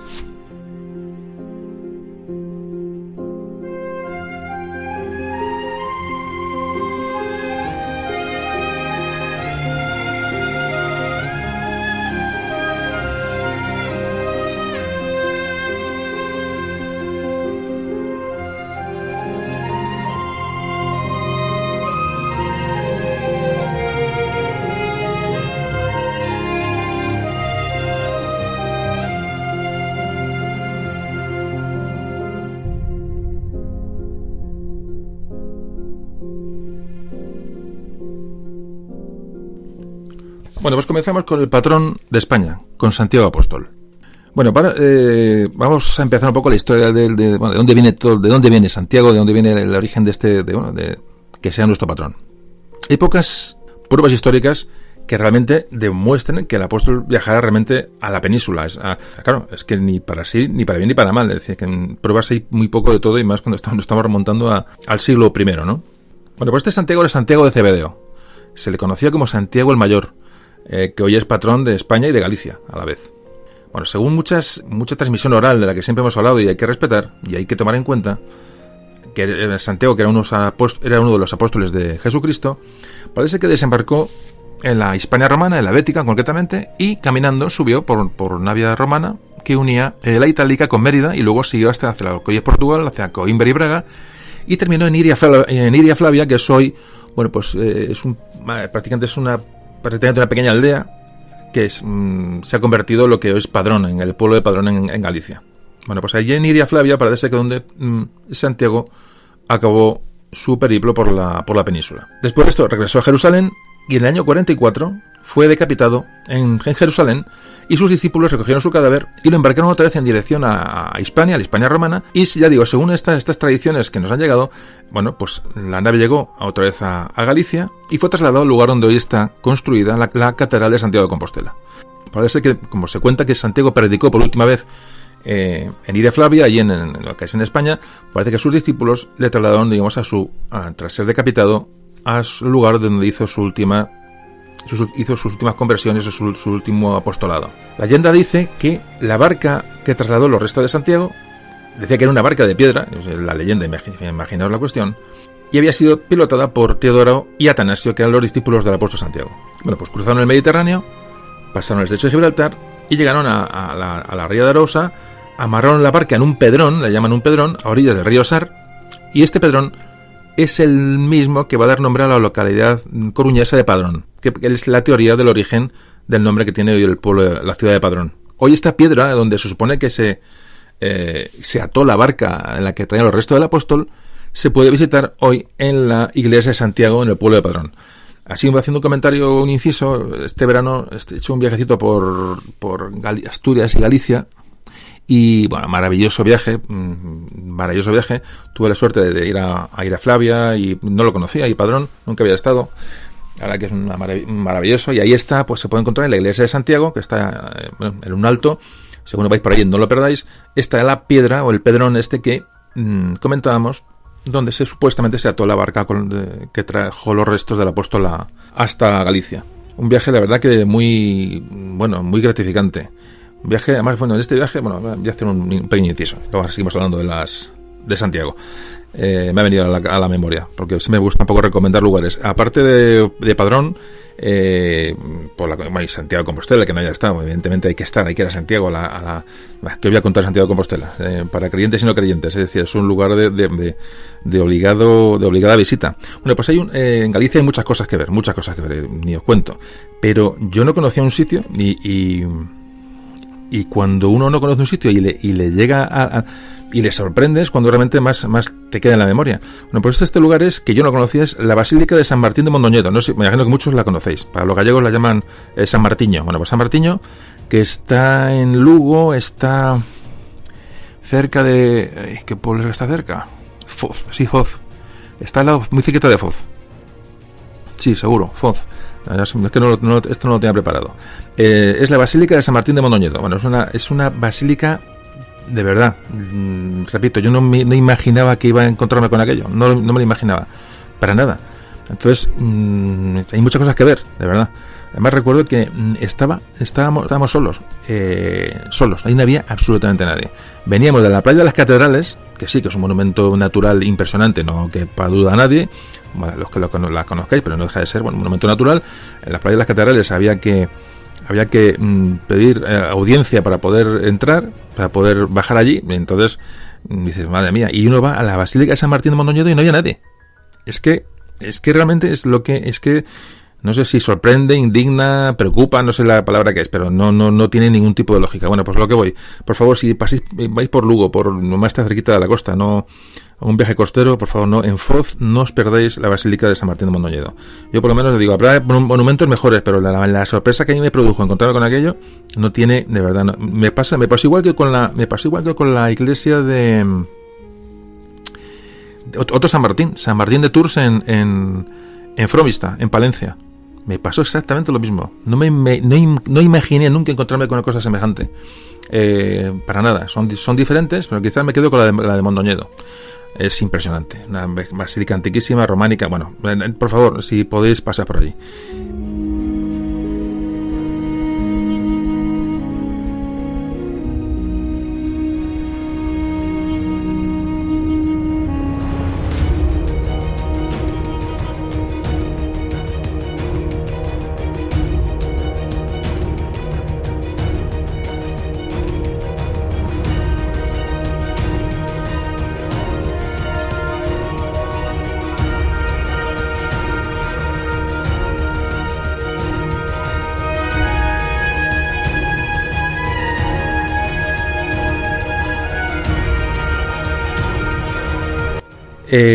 Hay que viajar, hay que leer, y a lo mejor así se deja de silbar himnos. Yo creo que la única manera de dejar de silbar un himno es eso, viajar y leer, y escuchar a la gente que tienes enfrente. Si seguro que así no silba ningún himno, seguro. Y disfrutar de pequeños lugares, que es esto que estoy comentando, y disfrutar de nuestra historia, y aprender, y yo que sé, divulgarlo entre la gente que conocemos, y de hacerles ese favor. Bueno, ya me estoy enrollando, ¿ves? Ya me estoy enrollando, pero siempre que me sale un poco en fin, hay que contarle todo esto a la gente y predicar que algo queda. De verdad, hay que intentarlo. Y para eso estamos aquí hablando de historia y entre todos, ya digo, intentando mejorar en lo que cada uno pueda, pues, el entorno en el que cada uno está. No sé por dónde iba, que me pierdo, como siempre. Esto iba por Padrón, está hablando de Padrón. Bueno, pues sí, pues en Padrón se usa como... Bueno, en Padrón está la famosa piedra que decimos en la iglesia de Santiago, que supuestamente es una especie como de piedra para atar las embarcaciones en el puerto de Iraflavia, que es de origen fenicio. Bueno, pues ahí esa piedra es en la que se ató, repito, el barco que trajeron a Santiago, y esa piedra la podéis ver en la iglesia de Santiago en Padrón. Vale la pena porque además tiene una carga histórica y de leyenda increíble, ¿no? Y es una maravilla hacer estas visitas. Y aparte de lo bien que se come allí, lo bien que ya está, y todo.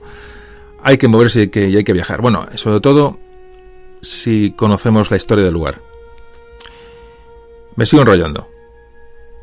Bueno, parece que en aquella época traían el sarcófago que traían a Santiago.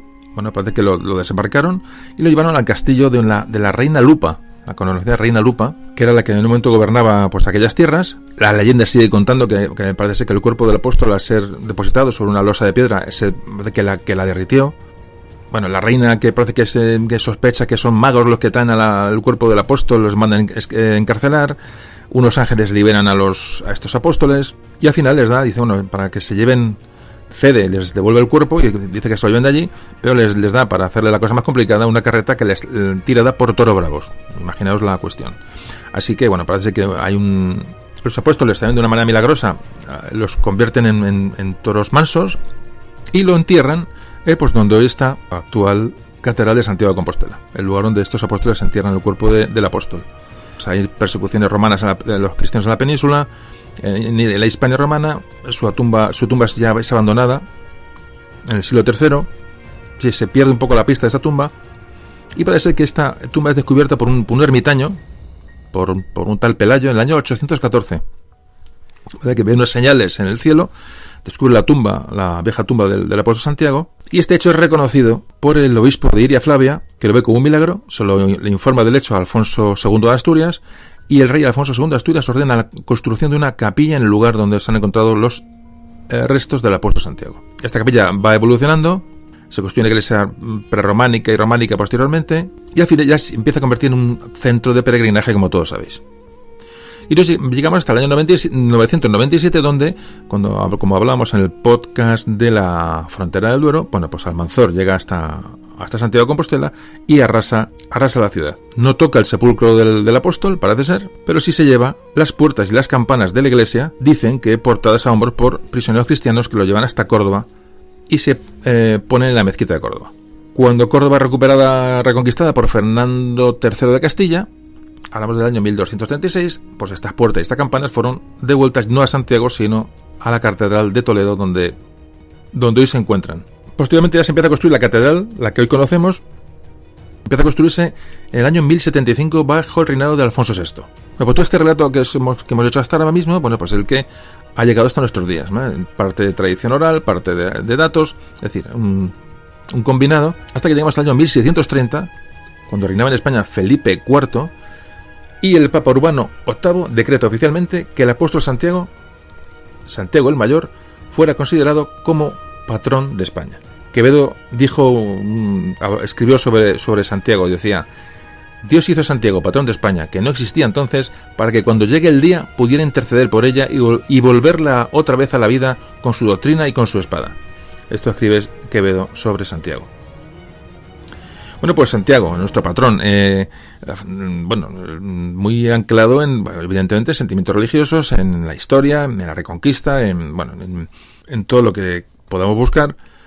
La famosa, y cierro este episodio de Santiago con el análisis de la famosa frase de Santiago y cierra España. Santiago y cierra España, que es un grito que parece que se utilizaba en la Reconquista, bueno, pues antes de los ataques, antes de cada carga, ¿no? Es un grito y una consigna que ha pervivido un poco en el tiempo. Bueno, el significado de esta frase, que se le ha dado muchas interpretaciones, Santiago y cierra España, bueno, no es otra que, por una parte, invocar al apóstol Santiago, y por otro, el cierra es una orden militar de época medieval que significaba atacar, embestir. Entonces, Santiago y cierra España, lo que podemos deducir, o lo que significaría esa frase es: por Santiago, adelante españoles, o algo parecido, que no tiene otra significación más. Es decir, por Santiago, al ataque españoles o adelante españoles. Es un poco la interpretación que se le debe dar a esta frase y no otra. Bueno, pues Santiago, nuestro patrón, lo hemos visto por encima, de cuándo data es de 1630, el Papa Urbano VIII es el que decreta que el apóstol Santiago sea patrón de España. Pues vamos al último apartado del programa de hoy, que es nuestra patrona, la Virgen de la Inmaculada. Enseguida empezamos.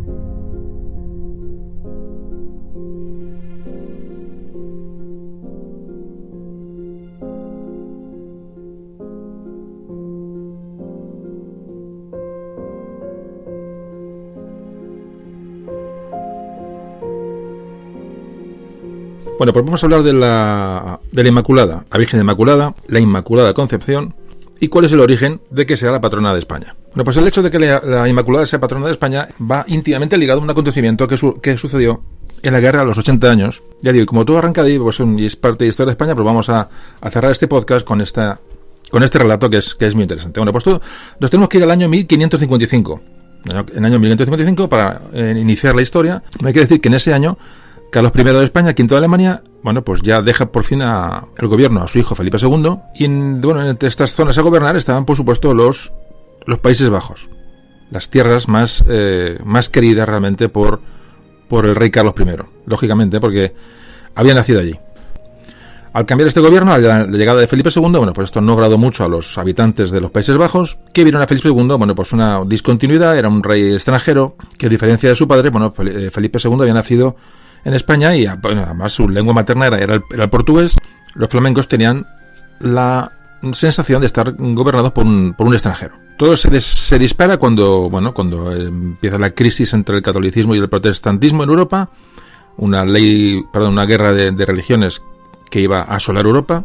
Y hay que decir que la nueva religión, el protestantismo, está muy extendido ya en Flandes. Así que motivos religiosos y motivos locales hacen que los Países Bajos se unan para luchar contra Felipe II. Comienzan las famosas guerras en Flandes, que como todos conocéis y sabéis, y alguna vez hemos comentado, pues fueron uno de los principios del fin del Imperio Español, puesto que ahí se dedicaron recursos y vidas en un grado absolutamente desproporcionado.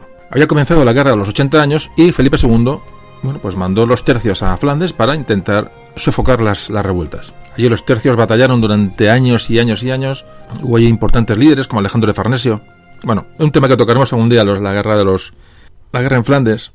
Bueno, a pesar de las victorias que empezaron a conseguir los españoles en Flandes, estamos a finales del siglo XVI, había muchas plazas que a la vez pedían auxilio a los españoles porque estaban viéndose, presionadas por, ya digo, motivos religiosos por los protestantes. Plazas católicas que solicitaban ayuda a los españoles para que les liberaran de los protestantes.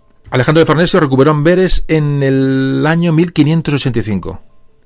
Y entonces avanzó hacia las islas de Gelanda y Holanda, ya digo, donde la población católica de aquellas islas pidieron ayuda a los tercios españoles. Alejandro de Farnesio puso al mando del ejército al conde Carlos de Mansfeld.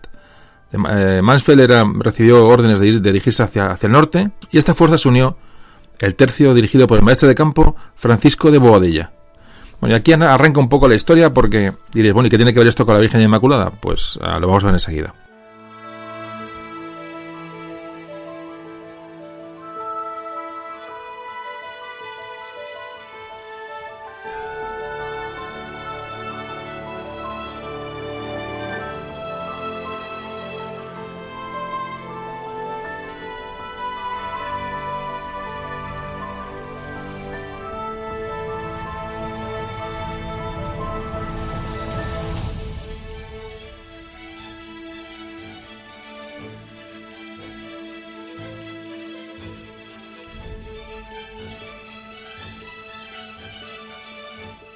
Pues en el camino hacia la zona que iban a recuperar o que iban a donde iban a sofocar la revuelta se encuentran con el río Mosa, que es un río que tiene casi 1000 kilómetros de extensión y corta los Países Bajos transversalmente de este a oeste. Mansfeld llegó a la orilla del sur del Mosa, allí mandó a acampar al grueso del ejército y mandó a Boadilla a que ocupara la isla de Bommel. La isla de Bommel tiene unos 25 kilómetros de este a oeste y 9 de anchura, de norte a sur, y una isla formada por los ríos Mosa y Val. Bueno, pues Bobadilla cruzó el río con casi 4.000 hombres, tomó este terreno y puso especial énfasis en la seguridad de los diques. Como todos sabéis, en la zona de los Países Bajos, los diques de contención de agua para que esas tierras estén secas y sean habitables, es una característica de aquella zona. Pues esos diques eran fundamentales para que no pudieran ser utilizados contra, una vez abiertos, que podían perjudicar o inundar a las zonas donde iban a estar los tercios. Así que es tomada la isla y Mansfeld deja ya Bobadilla con esos pocos miles de hombres y sigue su campaña y se aleja de la zona. Cuando los rebeldes protestantes ven que aquellas tropas quedan aisladas en aquella isla, no lo dudan y van a dar un golpe de efecto, un golpe de mano a los tercios españoles. Reúnen las tropas, parece que juntan unos 200 barcos y se dirigen hacia la isla de Bommel para atacar a las tropas españolas y con la idea de inundar la zona, es decir, de romper los diques y con esa ayuda del agua, pues darles de un golpe y eso causó una tremenda derrota a los tercios españoles. Al mando de la armada protestante iba el conde Dolac, un personaje que había demostrado un gran odio a los españoles y ordenó un ataque masivo desde los buques a la isla. Se atacaron los barcos y empezaron a hostigar a los tercios españoles que estaban en esa isla, ya digo, tan estrecha. El ejército rebelde pudo abrir varios diques que hayan tomado a la fuerza, es decir, que era un ejército muy superior a aquellos pocos miles de hombres de los tercios.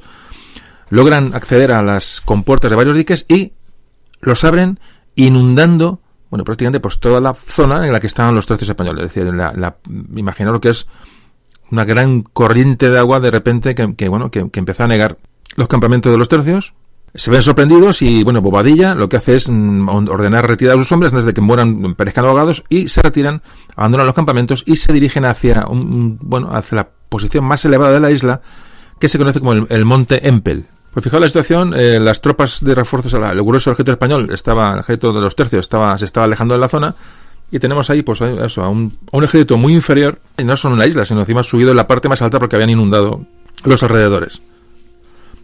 Habían perdido provisiones, estaban mojados, cansados Es decir, la situación era absolutamente tremenda y eran carne de cañón para el ejército protestante. Los tercios, como era su norma, pues se decidieron a resistir hasta el último hombre, no había rendición para aquellos hombres.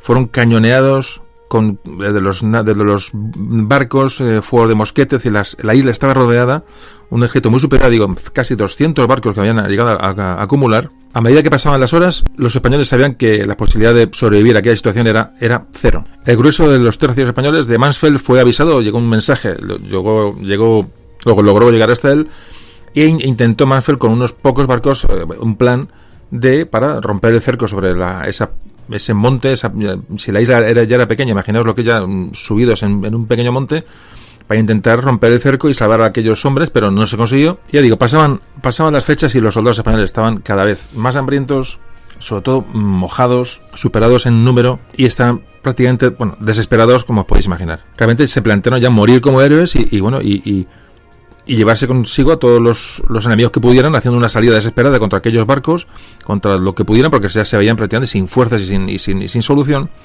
Y era la mañana del día 7 de diciembre, cuando todo estaba sentenciado, absolutamente finiquitados. Y la mañana del día 7 de diciembre, un soldado de los tercios empezó a cavar una trinchera para protegerse del fuego del cañoneo de los barcos y de los arcabuces protestantes. Estaba cavando una especie de trinchera y, mientras está cavando, encuentra un trozo de madera. Lo desentierra y es una tabla flamenca con la imagen de la Inmaculada Concepción.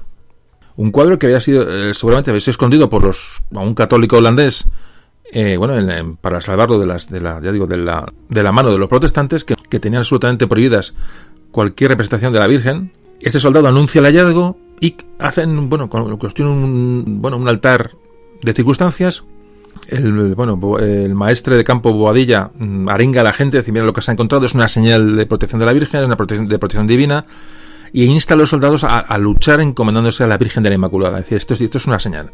Bueno, estamos hablando que este soldado encontró el día 7 la tabla. Bueno, pues el día siguiente se celebraba, el día 8 de diciembre, era por todos ya celebrado el Día de la Virgen de la Inmaculada. No era patrona de España, pero se celebraba el Día de la Virgen. Bueno, la fiesta del 8 de diciembre ya está instaurada en aquellos años. Es decir, que encuentran una tabla de la Virgen de la Inmaculada justamente el día antes de su festividad. Ellos lo interpretan como una señal, es decir, que al día siguiente van a tener el apoyo de la Virgen y esto a esta gente evidentemente les da moral, y imaginaos la situación, ¿no?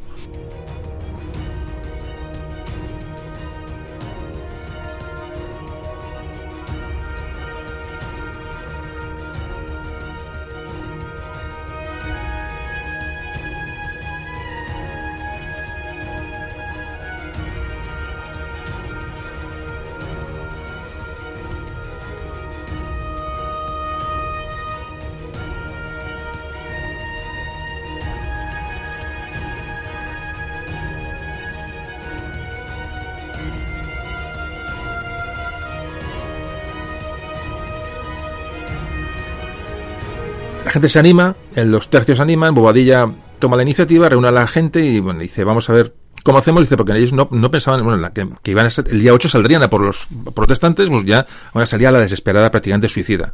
Empieza a dar órdenes el maestre de campo Bobadilla de que los cañones los destruyan, los pocos que tienen, y el día 7 manda el protestante Olac manda a unos emisarios para ofrecer la rendición a los españoles, porque ve que realmente ya no tienen posibilidad de defensa. Y los españoles dicen, por supuesto, que preferían morir que capitular. La cuestión quedó para el día siguiente, para el día 8 de diciembre. La idea de los tercios era lanzarse a como antes decía, a una batalla prácticamente a muerte y sin posibilidades contra los protestantes que le rodeaban, hablando de meterse en el agua, es decir, imaginaos la cuestión, era prácticamente un suicidio. Y aquí se produce un hecho. El amanecer del 8 de diciembre, fiesta de la Purísima Concepción, se produce, digamos, el milagro o el acontecimiento que nos interesa hoy. Un acontecimiento que se conoció como el milagro de Empel. Durante aquella noche, vientos inesperados, vientos gélidos, van a congelar el agua de los ríos de una forma que todo el mundo califica de inexplicable. Es decir, ahí entra el efecto milagro, ¿no? que siempre se ha hecho referencia. Es decir, se congelan las aguas que rodean la isla. Dice que eso no había sucedido en la isla de Bommel prácticamente de hacía decenas de años, y la flota, al empezar a congelarse las aguas, tienen que abandonar el asedio empiezan los buques a tener problemas, empiezan a quedar encallados en el hielo. Los soldados holandeses, realmente no saben lo que está ocurriendo. Y cuentan la leyenda, cuentan en algunas crónicas que los holandeses, cuando se iban retirando en los barcos o intentaban salir de aquella situación, les gritaban a los españoles que Dios era español porque les había salvado de aquella situación. Esto pasó el día 8. Los barcos empezaron a intentar salir de allí. Los soldados empezaron a deshacer el asedio. Y el día siguiente, el día 9, Bobadilla manda a cargar a sus soldados para que, aprovechando esta ventaja con el ejército protestante retirada, intentar sacar ventaja de aquello. Así que los tercios montaron en las pocas barcas que tenían a su disposición y, atravesando el hielo con ellas, pues asaltaron a unos barcos rezagados y sobre todo un fortín que los protestantes tenían a orillas del río Mosa. Bueno, los españoles salen de la situación, obtienen no solamente no son derrotados, sino que tienen una victoria sobre las tropas que quedaban rezagadas y ponen en huida al ejército protestante. Los protestantes ya sabían que venían refuerzos de los tercios, ya venían los refuerzos de Mansfeld estaban a punto de llegar para ayudar al tercio de Bobadilla, y optan por desistir de atacar al tercio español. Bueno, pues aquí viene la instauración de la Inmaculada como patrona de España. ¿Qué ocurre? La Inmaculada fue tomada como patrona de los tercios y pocos años más tarde como patrona de la infantería española, debido a este hecho.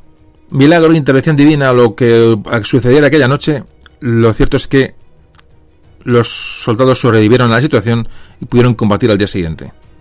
Hay muchas crónicas en las que hablan que los holandeses dijeron de eso, la famosa frase que Dios era español, ¿no? Entonces, asociando, por eso, que justo el día antes de la fiesta de la Inmaculada aparezca una tabla con un cuadro con la Inmaculada y se produzca ese hecho natural que les permite salir de la situación, bueno, pues fue suficiente como para que la Inmaculada Concepción tomara un puesto de relevancia, digamos, en el sentir de aquellos soldados y el sentir popular y el sentir prácticamente a nivel nacional. Bueno, pues llegamos que a lo largo del tiempo la devoción a la Inmaculada, debido a este hecho y a otros hechos, va alcanzando un gran grado de intensidad entre los españoles. Este hecho, es conocido, pasan los años, así que Carlos III, en 1761, la designa patrona y protectora, creando en su honor la Real y Distinguida Orden de Carlos III. De esto algo hablamos también en el programa que dedicamos a Carlos III, creo que era el motín de Esquilache.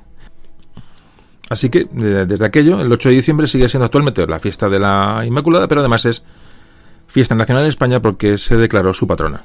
Más tarde, en el año 1854, también un 8 de diciembre, el Papa Pío IX declaró el dogma de la Inmaculada Concepción de María, ya a nivel religioso. Pues sí, desde entonces, ya digo, la Virgen Inmaculada es patrona de España debido a este milagro de Empel. Bueno, de ahí viene todo. Bueno, pues hemos recorrido varios capítulos, espero que haya sido interesante, y bueno, ya hacemos las consideraciones finales para terminar el podcast.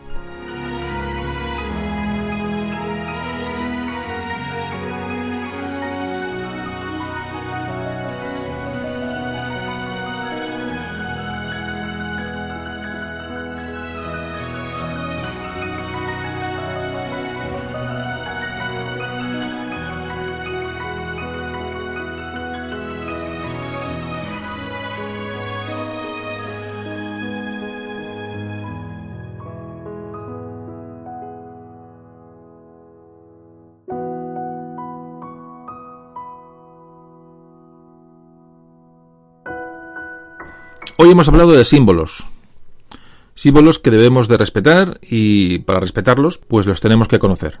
Sea cual sea su procedencia, aunque sean legendarios, los símbolos con una raíz antigua y fundamentada forman parte del presente y el pasado de las personas. Esto nos llevará también a respetar los símbolos de otros. Hoy los símbolos han perdido aquella connotación tribal de la que hablamos al principio.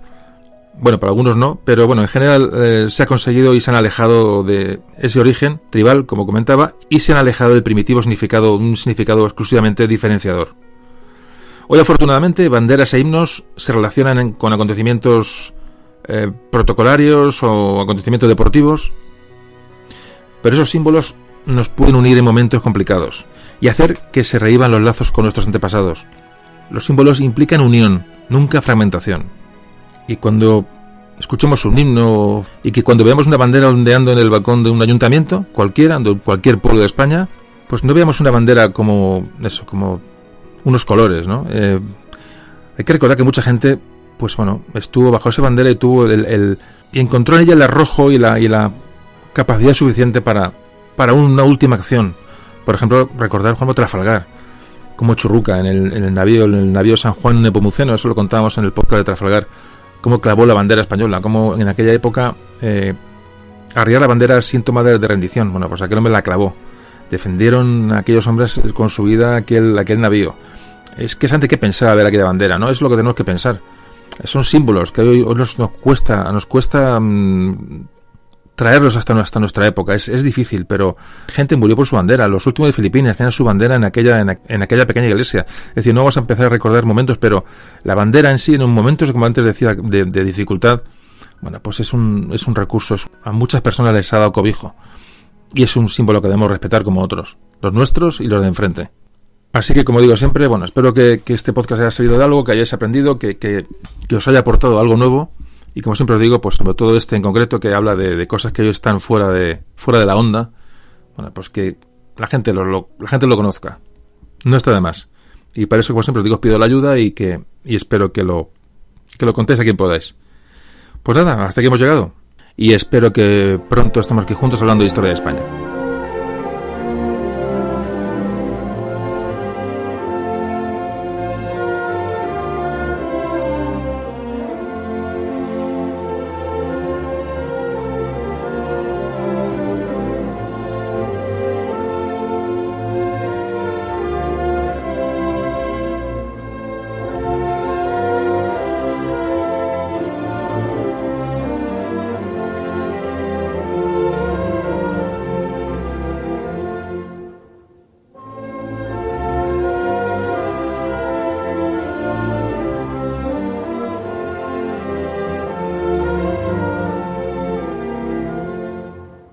Memorias de un tambor.